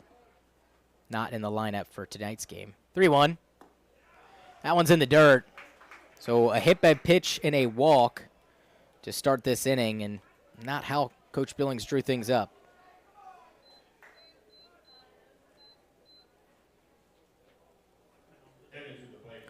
And speaking of Coach Billings, he will make a visit to the mound to talk to his righty. There is a lefty warming up in the bullpen for Leesburg. Seems like they've always got an arm warming up there, and we know Coach Billings loves to use his pitchers because he's got so many of them. 19 were on the roster. So he's going to use as many as he can in each game to get guys reps. And, of course, putting in that many pitchers, it throws the batters off because they don't get to see the same pitcher, multiple innings. But also at the same time, the common saying is each time that bullpen door opens, it's another chance that somebody's going to lay an egg. And we've seen that happen with the Lightning, but we've also seen struggles from starting pitchers and start to finish, just runs given up left and right. But the past 2 games have been really good for the Lightning.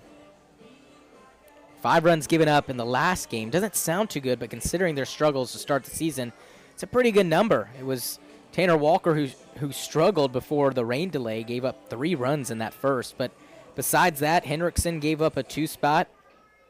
And then it was 5 pitchers who threw up goose eggs in their lone innings. So the meeting breaks up with Coach Billings.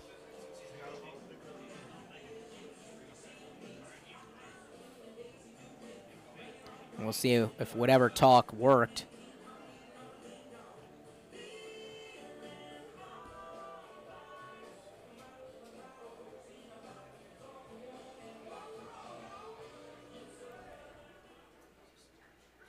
Looks like it's Nick Del Negro warming up in the bullpen for the Lightning. I haven't seen him in a second, considering we see so many pitchers a game. Josh Valente, the batter. 2 on, nobody out. And the Suns knocking at the door. And ever since that 2-spot put up last inning, the game has slowed down a little bit. He squares to bunt, pulls it back.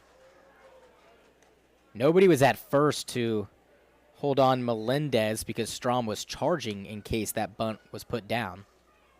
So Bolin wanted to throw over there, but nobody covering. See if he squares again. He does. 1-1's popped up, but it's going to head out of play. So luckily for the Suns, that ball had some spin on it. But for the Lightning, they got 2 strikes, and Sokras will try to put away Valente. Centracchio is in the on-deck circle.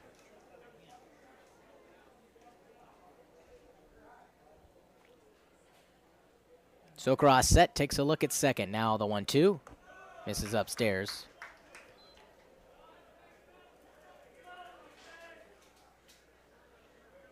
Valente is reached via fielder's choice back in the third and then struck out in the fifth. 2-2 misses upstairs. Sokras struggling with that command. Payoff pitch to come.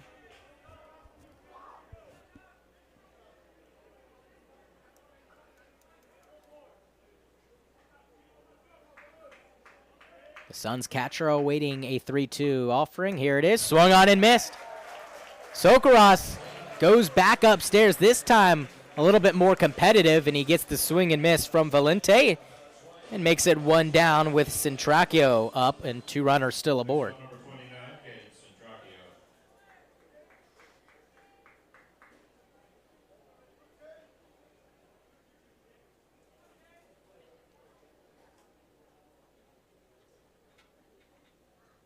First pitch he sees is tapped out to second. Pleasant fields it, gets it out of his glove, and gets the second out. Only play was at first. That one tapped very softly. There was no chance to go to second. So Lightning will have to settle for just the 1 out on that play. And it moves runners to second and third. Rodriguez is at third, Melendez at second. So 2 in scoring position now for the leadoff batter, Bronner.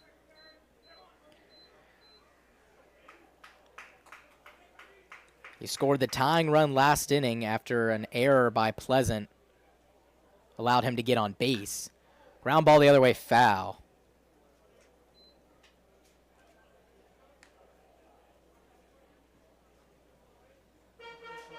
Started with a double from Centracchio last inning. While he was on second, an error by Pleasant allowed Bronner to score. Or excuse me, allowed Centracchio to score and allowed Bronner to reach. And then Bronner eventually came around after 2 strikeouts last inning. We thought that that was going to be the end of it.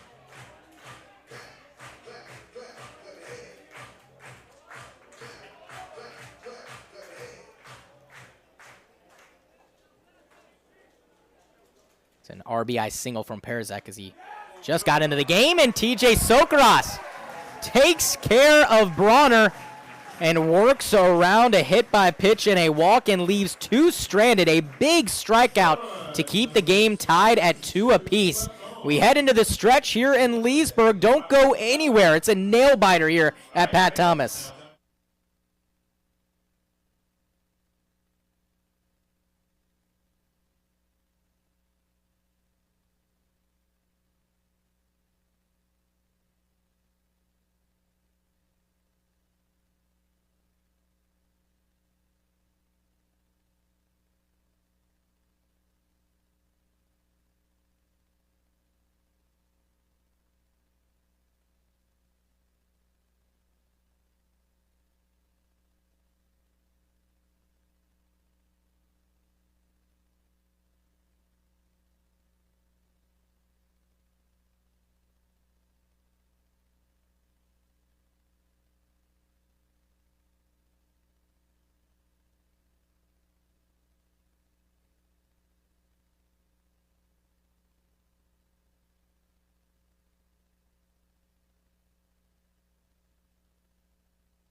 Bottom of the 7th inning here in Leesburg. Due up for the Lightning. It's going to be Juan Orozco, James Strom, and Marco Moises.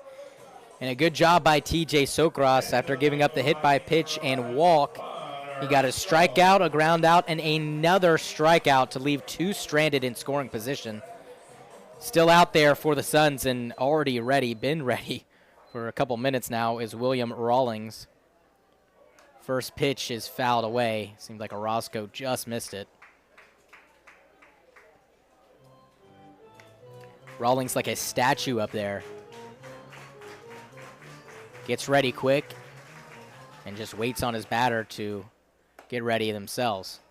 0-1 misses away.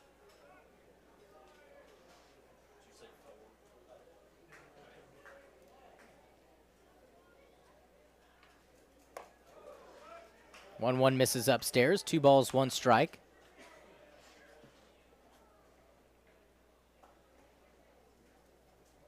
Lightning 2 runs back in the 2nd inning off that 2-run shot by Charlie Keller, and nothing since. Got to hand it to the Suns pitching staff. Rawlings gets a sign he likes, delivers, and misses again. Hitters count. Still a really good crowd here at Pat Thomas. Pack the Pat. 3-1, called strike on the outer part of the plate. Orozco didn't like it. So doesn't this crowd. We've seen that outer part of the strike zone, or outer part of the plate, I don't know if it's in the strike zone, be called by this home plate umpire to righty batters, but it's been a little bit inconsistent. 3-2, Orozco reaches for it and fouls it away.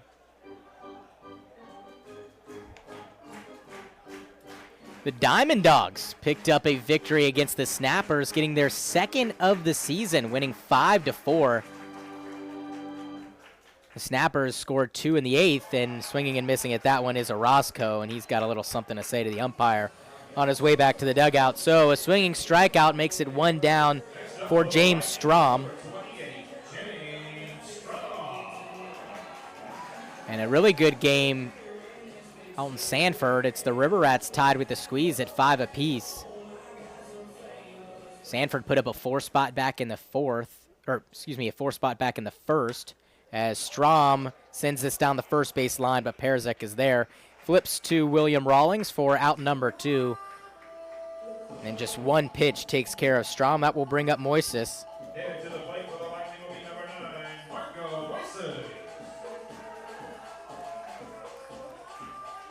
Taking a look at the standings, the River Rats 9-1. That 1 loss came against the Lightning in that 3rd game of the series out in Sanford. That was the 19-11 victory, just an absolute slugfest.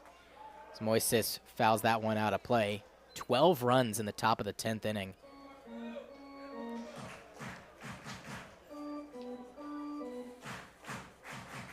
Snappers at 5-4, tied with the Lightning at 2nd place. Of course, they dropped to 5-5 after that loss to the Diamond Dogs. So if the Lightning can pick up a win here, they'll move into 2nd place all alone. And a big cut and miss from Moises. Suns dead even at 5-5. Squeeze 3-6. The Diamond Dogs now are 2-8. 0-2 misses outside. A breaking ball never crept into the strike zone. Rawlings working quick. 1-2, fouled out of play.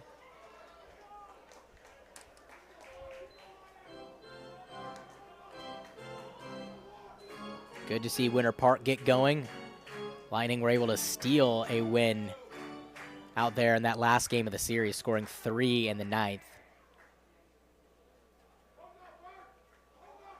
1-2. Rocketed into right field. Coming on Bronner. He is there and grabs it for out number 3. Moises gave it a good ride, but nothing to show for it. We head into the 8th inning. We're still at a standstill here. It's 2-2 in Leesburg.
Vic Masley here at Pat Thomas Stadium in the 8th inning. It's another new pitcher, no surprise.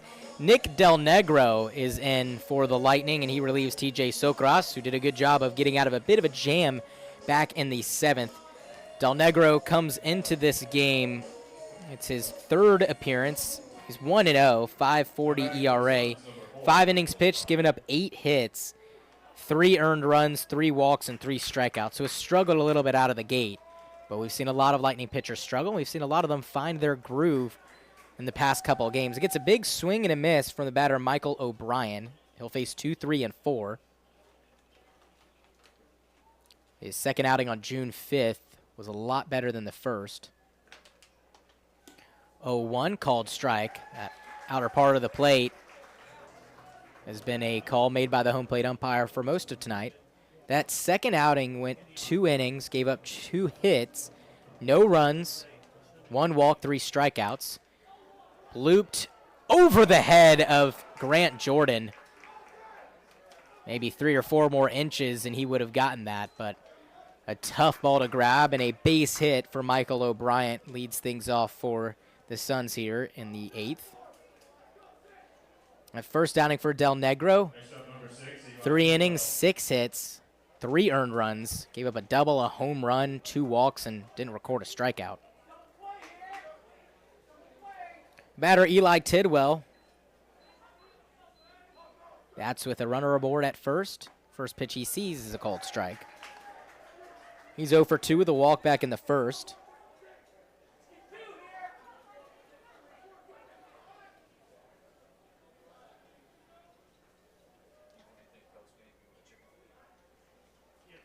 Oh, 1 big cut and miss. And got to give it to Del Negro. He pounds the strike zone, and it's a lot of the reason why he's given up 8 hits in the 5 innings coming into this game. But that's something the Lightning pitchers have struggled with, is their command. And he's someone that can throw strikes, and sometimes he gets hit around a little bit. And he gets a big cut and a miss. For strike 3, Tidwell is taken care of. And a nice breaking ball. It seemed like a slider way off the plate. And, well, it's not about how you start. It's about how you finish. And, of course, Del Negro might start with a couple base hits here and there off of him. But his last outing finished well after giving up the 2 hits. Didn't surrender a run. Hoping for the same here. He gets another swing and a miss from Barrow. And Del Negro is not the biggest flamethrower. The lefty standing at 5'11", 150 doesn't really bring the heat, but he's got a lot of movement on all of his pitches, even his fastball tails. That one tails way too far outside. But a lot of horizontal break from that off-speed pitch. He seems like he's got a nice changeup that tails away from the righty batters.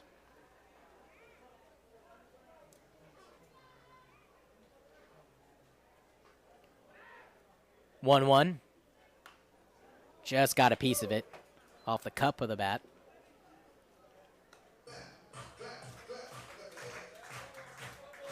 Of course, that breaking ball looks like a slider. It's breaking into the righty batters. So he utilizes that well and then uses that changeup to tail away to the righty batters. 1-2, runner goes, swung on and missed. The throw down to second's way offline. It will be another strikeout for Del Negro. Fortunately, the Lightning could not turn a double play. And I think that Barrow was just telling Perzak what he was seeing from Del Negro and talking about that spin that I just said, that run on his fastball, the run on his changeup, and, of course, that horizontal break on his off-speed pitch. That's exactly the motion that he gave to Perzak as he was stepping up to the plate, and now coming out to the mound will be Rich Billings. No one's up in the Lightning bullpen, so this is just going to be a discussion. Of course, the go-ahead run is in scoring position for the Suns. But we saw that last inning, runners at second and third, and Socras was able to get a strikeout of Bronner to end the inning. And back-to-back strikeouts here for Del Negro after a leadoff base hit.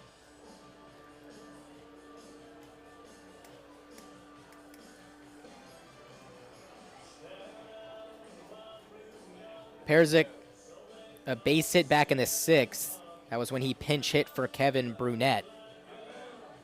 And a pretty lengthy mound visit from Coach Billings as he talks to his lefty.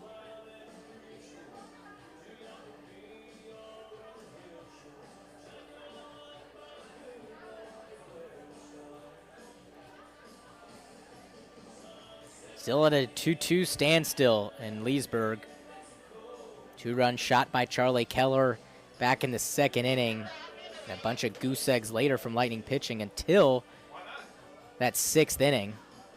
It was Bronner who was able to advance on an error by Pleasant at second, which scored Centracchio. And then Perzak had the RBI base hit, and he bats here now with a chance to bring in another.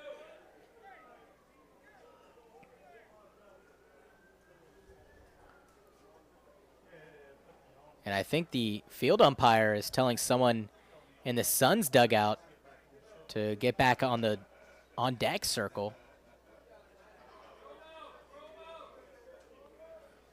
Not really sure why Cameron Juergens is coming out there seeming a little bit frustrated.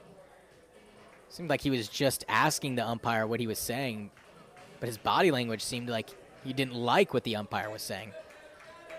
But I think it was as simple as telling Connor O'Sullivan to get back in the on-deck circle that's designated for them to warm up on, take some swings. First pitch, a ground ball foul. Good job by Orozco to let it go foul. It would have been a tough play if he had picked it up and charged it. That on-deck issue makes you think adrian Adrian Beltre a little bit when one of the field umpires was telling him that he had to be in the on-deck circle when he was warming up. And, of course, Adrian Beltre, a veteran at the time, didn't really like being told too much of what to do when he's warming up for a big at-bat, and he took matters into his own hands and physically moved the on-deck circle to where he wanted it and was promptly thrown out of the game. 0-1 misses with the breaking ball.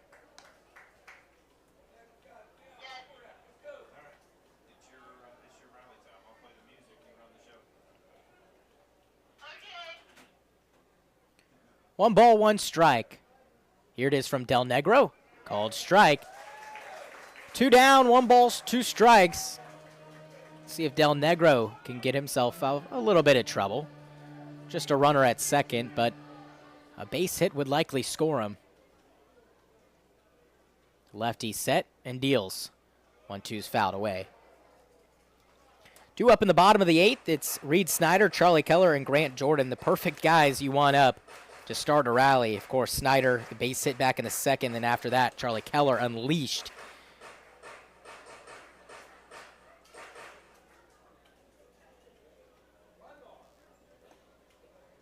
One-two offering. Swung on and missed. Del Negro fired up another breaking ball. Takes care of Perzak, and it's a striking out the side for Del Negro as he exits the mound and gets pumped up by his teammates. And hopefully that adds some momentum as we head to the bottom half of the 8th inning. The Lightning trying to start a rally. It's 2-2. Grab a snack, but don't go anywhere. We'll be right back.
Bottom of the 8th inning, time running out, but it's the right guys up at the right time. Reed Snyder leads things off, followed by Charlie Keller and Grant Jordan. Talk about back-to-back really good pitching performances from TJ Socras and Nick Del Negro. Del Negro able to get 3 straight strikeouts to strike out the side after the leadoff base hit, all swinging and just making them look silly. A lot of spin on his off-speed pitches and even some movement on his fastball as well, tailing away from these right-handed batters. Rawlings still out there and delivers that one upstairs to Snyder. Last inning, got a quick 1-2-3, struck out Orozco, got Strom to ground out and Moises to fly out, and quickly down 2-0 in the count.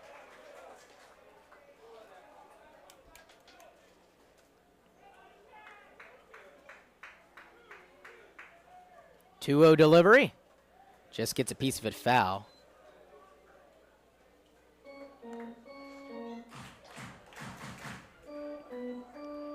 There's a righty warming up in the Suns bullpen. Rawlings just the second pitcher used by head coach Juergens for Deland. Breaking ball behind the head of Reed Snyder.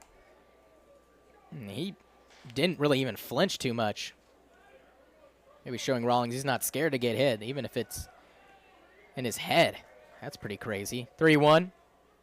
Misses again. A 5-pitch walk puts Reed Snyder on. And a little bit of momentum brewing here for the Lightning.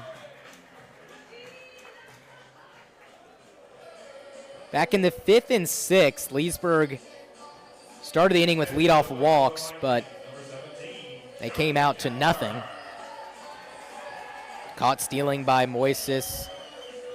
The sack bunt worked, but then Thurman struck out and Bullen flew out. But another prime opportunity here. First one misses upstairs. And that will prompt a mound visit. Valente will talk to Rawlings.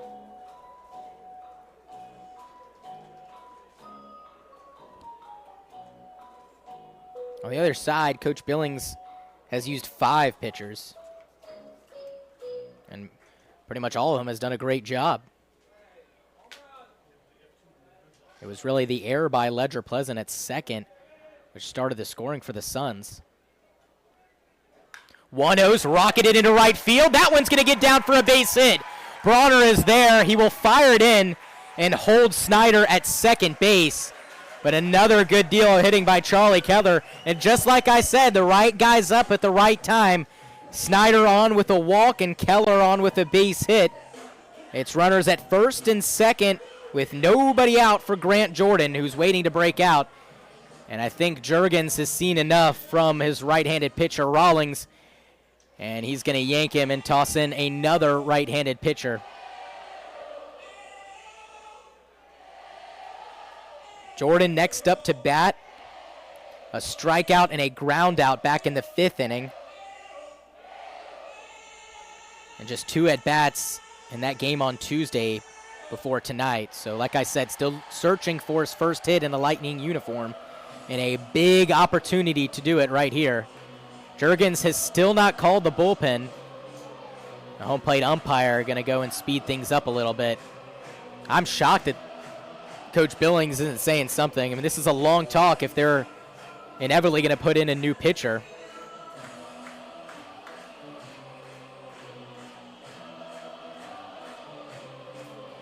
Now Juergens and the home plate umpire are talking. But this mound visit has gone on way too long for there to be a pitching change. The righty in the bullpen is at that front gate. And Juergens will not put in another pitcher. And he has not seen enough from Rawlings yet. So the righty in the bullpen will head back to go and keep warming up in case he is needed later on in this inning. And it's all up to Rawlings right now. It's his ball game here in the top of the 8th inning. He will now face the bottom of the order for the Lightning, 8, 9, and 10. But even them can do some damage. First up, Grant Jordan. He squares. And Rawlings going to fire it to second to keep a hold of Reed Snyder.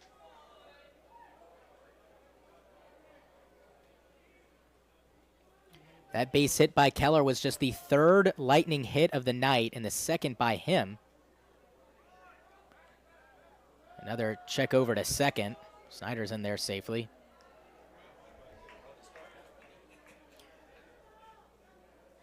The righty in the bullpen was ready for the Suns, waiting at the gate.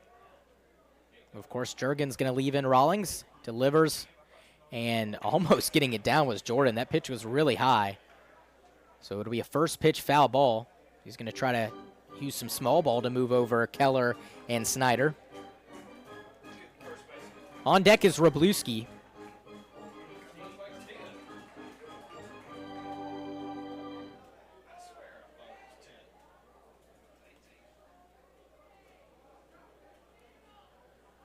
Oh, 1 squares again, gets it down. This one looks good. The throw to second is in time, and Rawlings able to get the lead runner.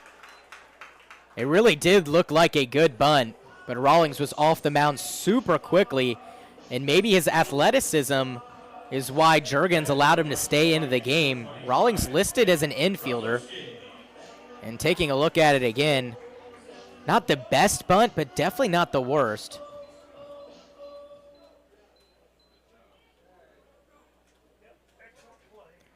So really good play by the pitcher. 1 down for Wroblewski. Looks at that one off the plate, and Rawlings really fired up. Let his dugout know. We'll mark that a 1-5 putout. Of course, well, fielder's choice.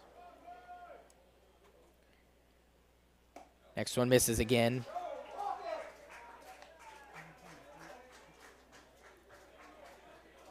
So Grant Jordan aboard at first.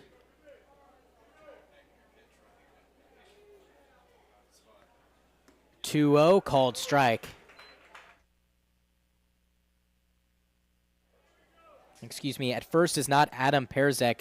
It's number 18, Judson Sayanis. 2-1. Check swing, excuse me swing, but he went around, and now 2-2.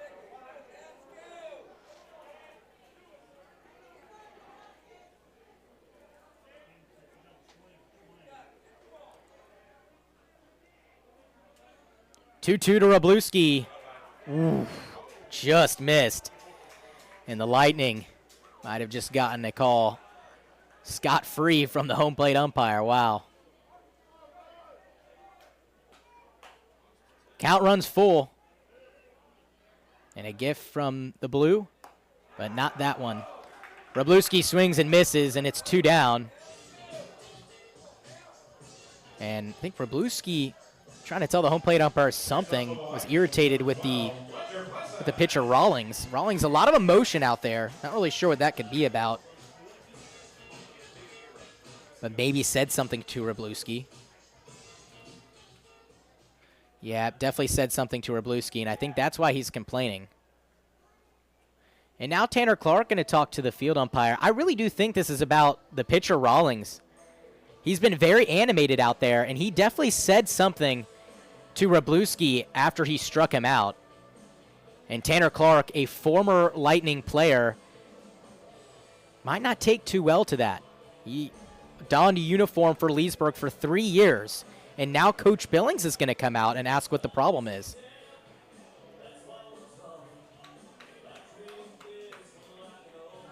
And it is okay to get fired up and get a little animated, but when you start saying things that are not allowed in public places, well, they shouldn't really be allowed on the ball field as well. Batters Ledger Pleasant with 2 outs. Well, maybe that will just fire up the Lightning a little bit more here with 2 down.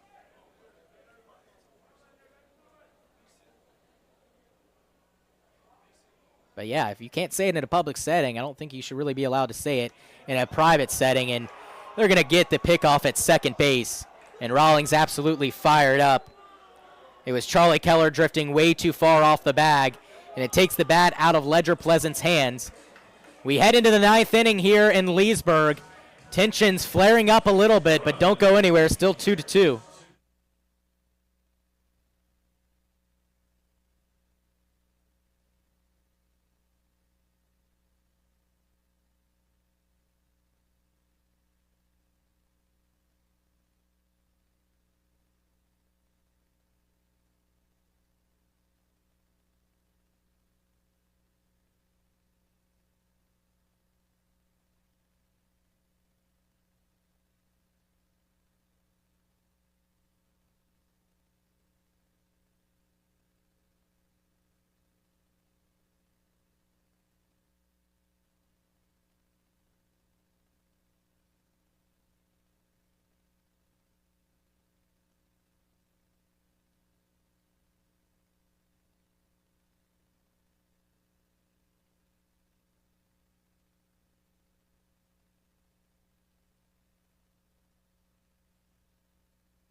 Top of the 9th inning. The Lightning, unfortunately, could not come through with 2 aboard and nobody out. Rawlings, fired up as he left the mound, was able to sit down Wroblewski with a strikeout, got Grant Jordan on that bunt, or not got Grant Jordan, but got Reed Snyder trying to head to third, and that was a really good play. And then got a pickoff at second. Charlie Keller drifted way too far off the bag. Now here in the top of the 9th inning, Del Negro gets a strike to Connor O'Sullivan. But yeah, a wasted opportunity for the Lightning. Not really thinking what Charlie Keller, or not really knowing what Charlie Keller was thinking at second base. He just drifted way too far off the bag, and Rawlings had him picked by a couple of steps. But tensions were flaring last inning. Coming off the field, Tanner Clark, the third base coach for the Lightning, still a little bit hot at, I think, what Rawlings was saying. Cut on and missed. 1-2. Del Negro struck out the side after giving up a base hit.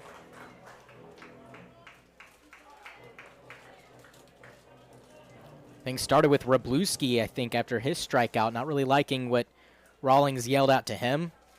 And Tanner Clark, having his team's back, also raised some concerns. 1-2 gets away from Bolin. Of course, nobody on. But just hope that doesn't amount to anything. And like I said, if you're not really allowed to say something negative in a private setting, then you probably shouldn't be able to say it on the baseball field if it's really bad. 2-2. Grounded foul. Of course, could just be the Lightning in the heat of the moment, frustrated with themselves, and anything that a pitcher would say would maybe tick them off a little bit. But you just hope it's not malicious, I guess is the word I've been searching for.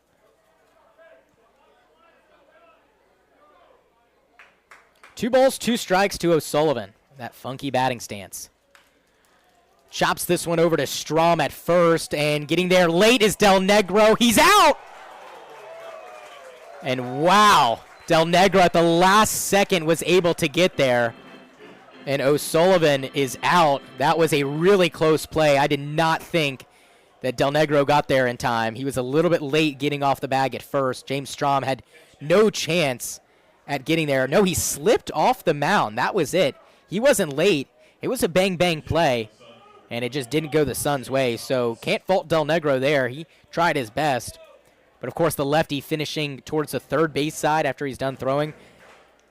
That first step, initially, he slipped. And James Strom, of course, fielding that a little bit to his right, couldn't get to first himself. So, luckily, a first-inning runner, or excuse me, a leadoff batter does not reach first.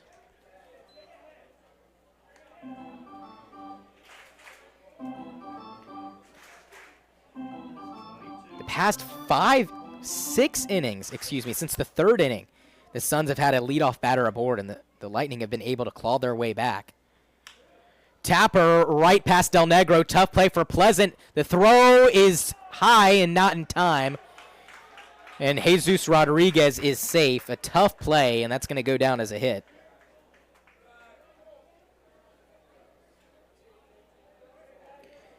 Tough luck for the Lightning. They've just struggled to have a clean 1-2-3 inning. Their first and only one was back in the second inning. But props to all 5 of the pitchers for doing a great job of working around traffic on the base paths.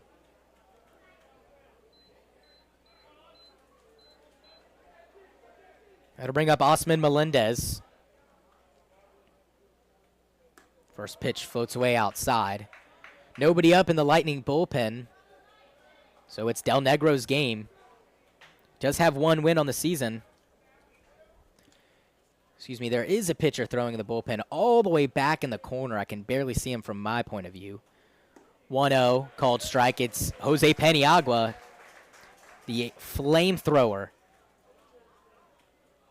So hopefully the Lightning do not have to use him, but if they do, he has thrown some great baseball so far. 1-1, out to second base. Pleasant flips to second for 1. On to first, double play! Del Negro fired up as he gets the 4-6-3.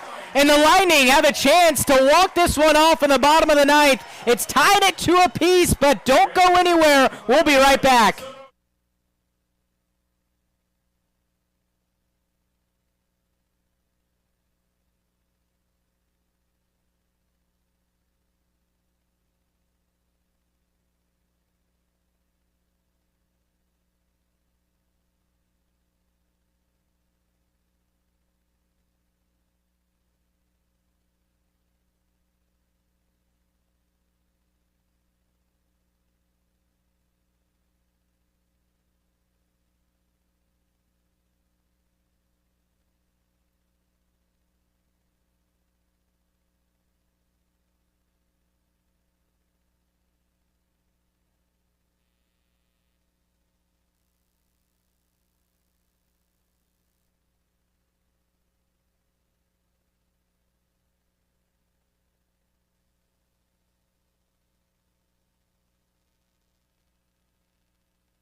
Bottom of the ninth inning. This is what it all comes down to. The Lightning have not scored since the second inning. A 2-run blast off the bat of Charlie Keller, and last inning their hopes were crushed thanks to William Rawlings, who did a great job to get out of that 8th inning trouble. Was able to get the lead runner and Snyder out at third after a sac bunt attempt by Grant Jordan. He swapped places with Keller. Wroblewski then struck out swinging, and Keller was picked off at second base. And a couple of changes now. Actually, a lot of changes. Maddox Meeks is the new pitcher. The new left fielder, Gavin Thomas, and Samuel Fernandez is the new backstop. So a whole new battery in Fernandez and Meeks, and a new batter. It's going to be Ledger Pleasant, I believe, and he rockets this one. A fair ball down the third baseline. That one is going to go roll all the way to the corner. Pleasant digging for 2. He's there standing, and the Lightning have what they need. A leadoff double, and the lineup flips over. It'll be a pinch hitter, Julian Irizarry.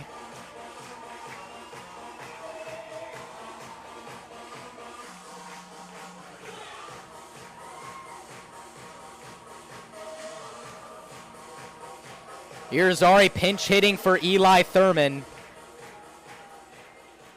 Pinch hitting for the Lightning, it'll be number 24, Julian Irizarry. Pleasant was able to guide it just down the third baseline, barely keeping it fair. And now a huge moment, nobody out. Maddox Meeks has to face the top of the order, a new batter, and Julian Irizarry. Lefty faces the righty. The first pitch, that one misses outside. Of course, Eli Thurman is a right-handed batter, so Coach Billings playing a little bit of a matchup. On deck, Cole Bolin is also a lefty batter. So Meeks having to face 2 lefties before he faces a righty in Juan Orozco. We'll see if we even get that far. 1-0 pitch. Misses.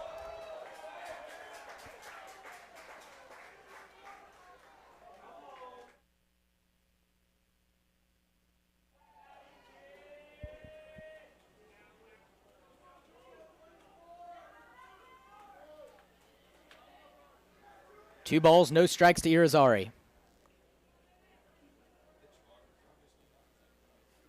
Next one, that one's upstairs, 3-0.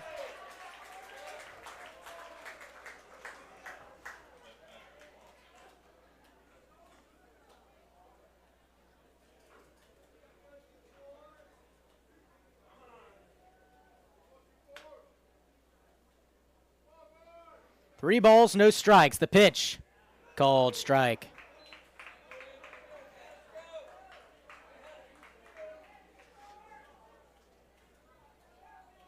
Hitters count for Irizarry, first at bat of the game.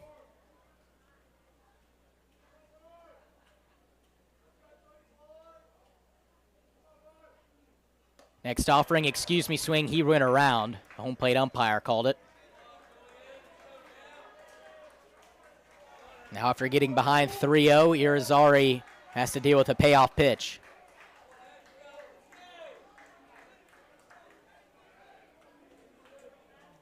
Three balls, 2 strikes, still nobody down.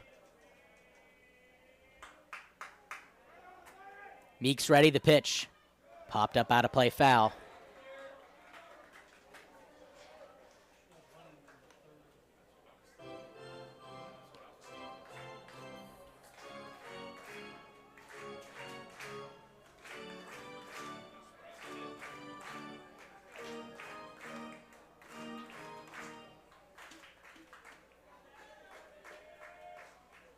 Meeks taking his time, Irizarry ready. The righty delivers. Breaking ball fouled away. A good pitch and a good defensive swing by Irizarry keeps that bat alive. Meeks, like I said, taking his sweet time up there, and of course there's no pitch clock here in the Florida League, but if there was one, Irizarry would easily be at first base, and there actually is a pitch clock. Of course, there's no, marker to say or to have the time listed, but I think the umpire should be doing a better job at least letting the pitcher know that he's got to go. And still just taking a bunch of time. 3-2. Ground ball out to second. Melendez is there. Tosses to first. 1 down. But Irizarry does his job. He moves the runner 90 feet away.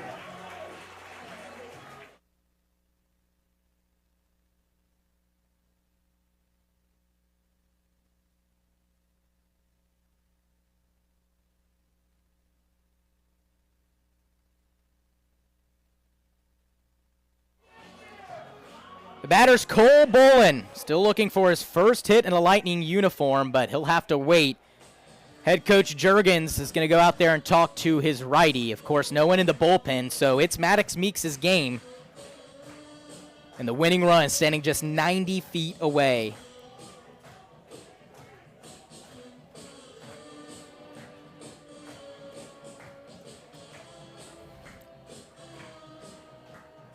Pleasant. We'll go with Coach Clark, and we'll have a talk maybe with Coach Billings as they try to talk strategy. Pleasant pretty speedy. Second base and shortstop is where he's mainly been playing so far.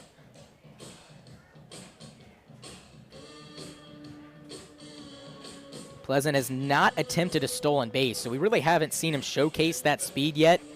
This is a perfect opportunity to do so. And, well, if the home plate umpire is not going to enforce the pitch clock, might as well try to speed things up. And as he was coming onto the mound, Juergens was leaving. So another mound visit used by Juergens.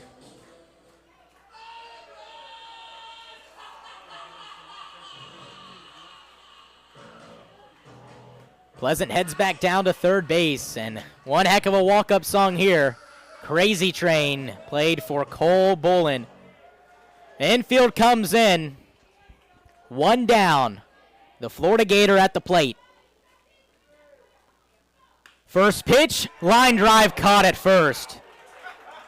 Cyanis spoils what would be an RBI walk-off base hit for Cole Bolin, and perfect positioning. Like I said, infield was in, so if he was a step or two to the right or left, the Lightning would have walked things off. So now, after a leadoff double, nobody out, it's a runner at third and 2 down for Juan Orozco. I mean, right into his mitt. Barely had to move. Infield backs up, and Meeks 1 out away. Yanks that one outside for ball 1. Orozco so far 0 for 3. He's due.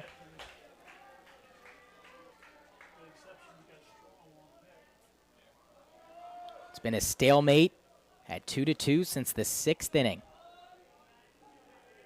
1-0. Swung on and missed.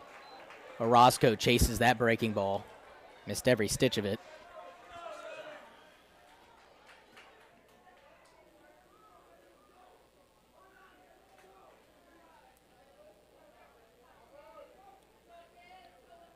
The righty comes set right at the belt. Kicks and delivers. Broken back, ground ball out to short. O'Sullivan fields. The throw to first is in time. Dug out of the dirt by Cyanis, and we've got free baseball here in Leesburg. Meeks gets a ground ball, and it will send us to the 10th inning.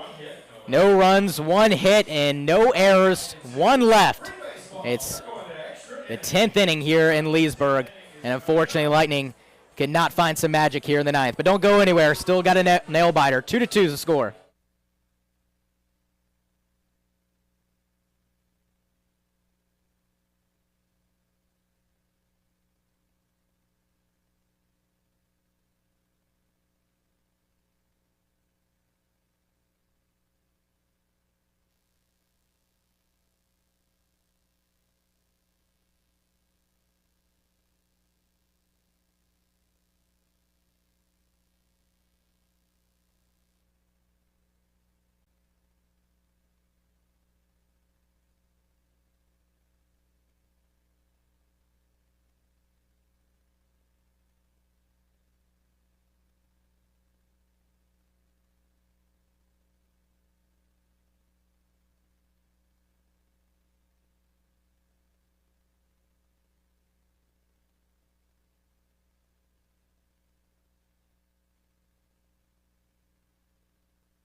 Welcome back. Top of the 10th inning. Of course, the last out of the last inning will head down to second. That's Osman Melendez.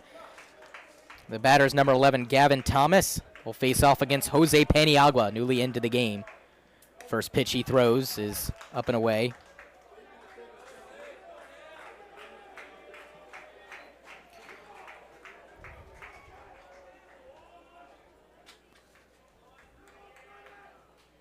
One-0's popped up foul. Paniagua so far this year has been perfect. 4 appearances, 4 1/3 innings pitched, 1 hit, no runs, 2 walks, 10 strikeouts, and another flamethrower for the Lightning. I mean, he can just absolutely unleash it. 1-1 misses upstairs.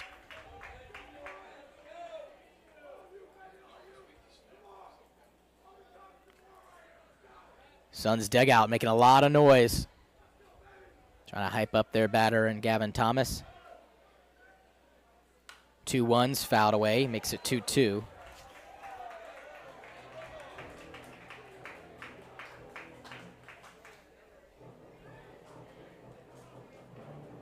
Thomas came in for Fernandez, who came in for Valente.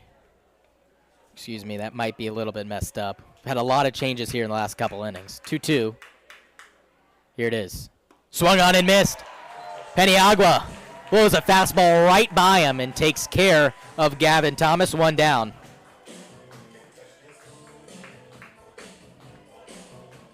Now batting number 29,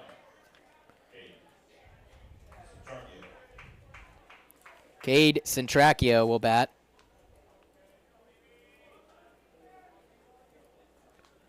First pitch he sees is fouled away. Centracchio so far a hit by a pitch, a double back in the 6th, and then grounded out back in the 7th.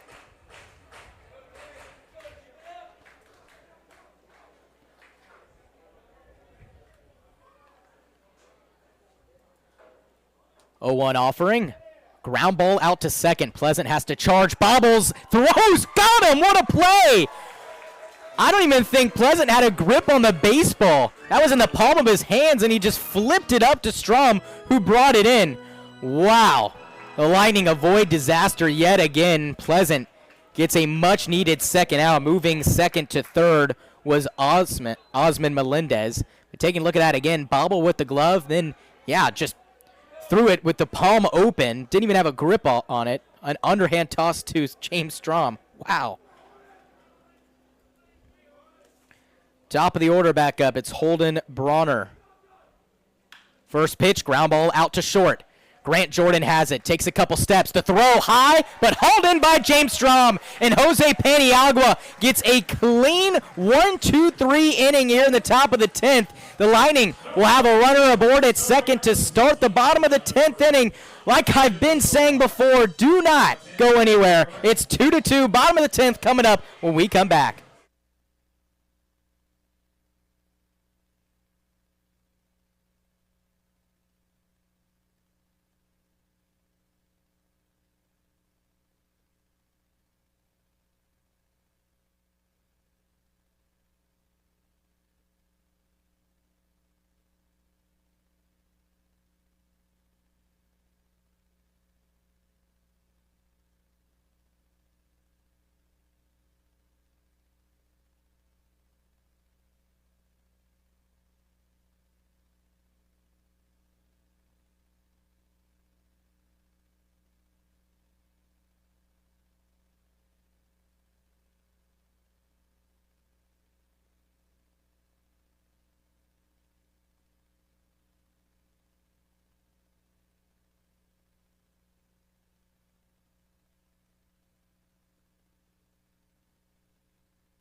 Bottom of the 10th inning. Jose Paniagua, perfect yet again. Gets a 1-2-3 inning. Strikes out the first batter, Gavin Thomas, and gets back-to-back ground balls and provides a scoreless 10th inning, much needed due to that runner starting at second base. And now the Lightning have another chance here to make some magic happen. Juan Orozco aboard at second base. He was the last out in the 9th inning.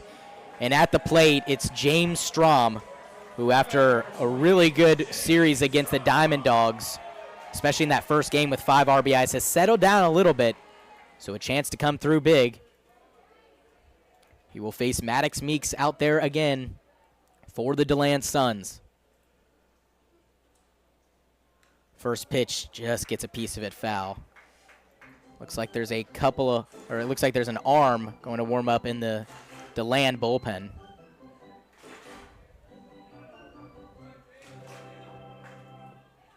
Orozco played third tonight. Seen him play first, and he's been an extra hitter.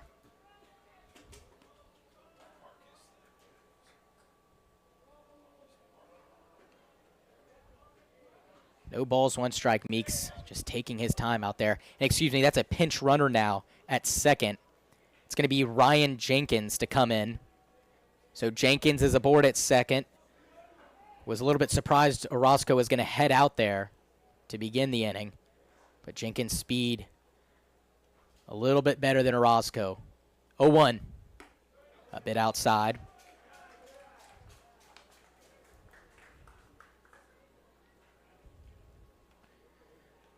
Jenkins 2 for 2 on stolen base attempts, so he's got the speed. And we've seen him use it. The Lightning have seen him use it in the past years as well.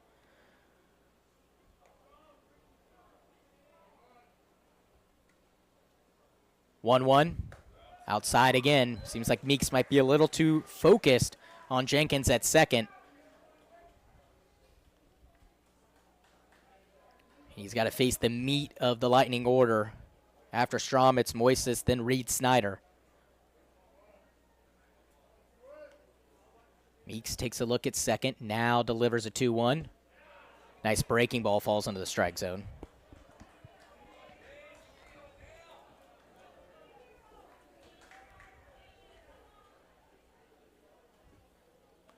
Count evens up 2-2. Now approaching 3 hours. This ball game started just after 7. Thought it might be an early one with the speed of how it was going so far, but the extra innings has pushed us to almost 3 hours. 2-2. That one's low. 3 balls, 2 strikes.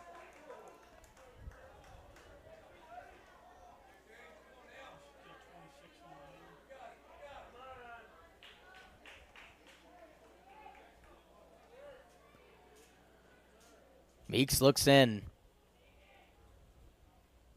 Strom's still ready. He's got to be messing with these batters with how long he's taking. The righty delivers a 3-2. Ground ball. That one gets past the picture. Meeks at second. Melendez has it. The throw is offline. Coming home is Ryan Jenkins. And the Lightning walk it off in the 10th inning. James Strom hits it out to second, and Melendez fumbles the throw. And just like that, after tensions rose, the Lightning come out on top. 3-2 is the final score, and boy, what a victory this one is. James Strom provides the final touches, and Jenkins comes around to score. Once again, the final score from Pat Thomas, 3-2, the Lightning win. We'll take a break, but we'll come right back and we'll wrap everything up, but don't go anywhere like I've been saying. Once again, the final score, 3-2. We'll be right back, folks.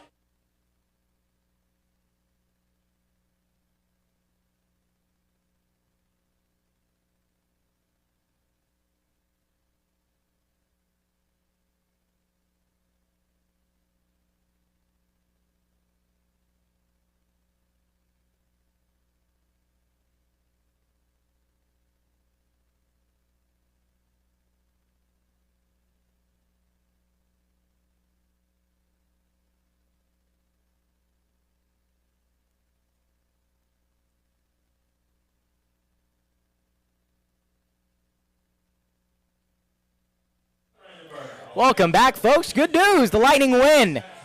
A walk-off error on the throw by the second baseman. Melendez allows Jenkins to come home and score. James Strom provided that ground ball that Melendez threw way awry of the first baseman, Cienis. So the Lightning are victors here, as this game was almost 3 hours. We thought it was going to be quick, but it ended up not.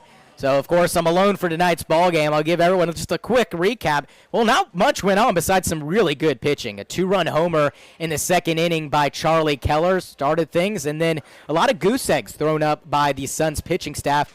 And then the Lightning found themselves in some trouble in the 6th. An error by Ledger Pleasant allowed a runner to come around and score. And then an RBI single allowed a second run to come around. And then the Lightning had some chances in the 8th and 9th innings, but they were shut down by some really good pitching performances by the Suns.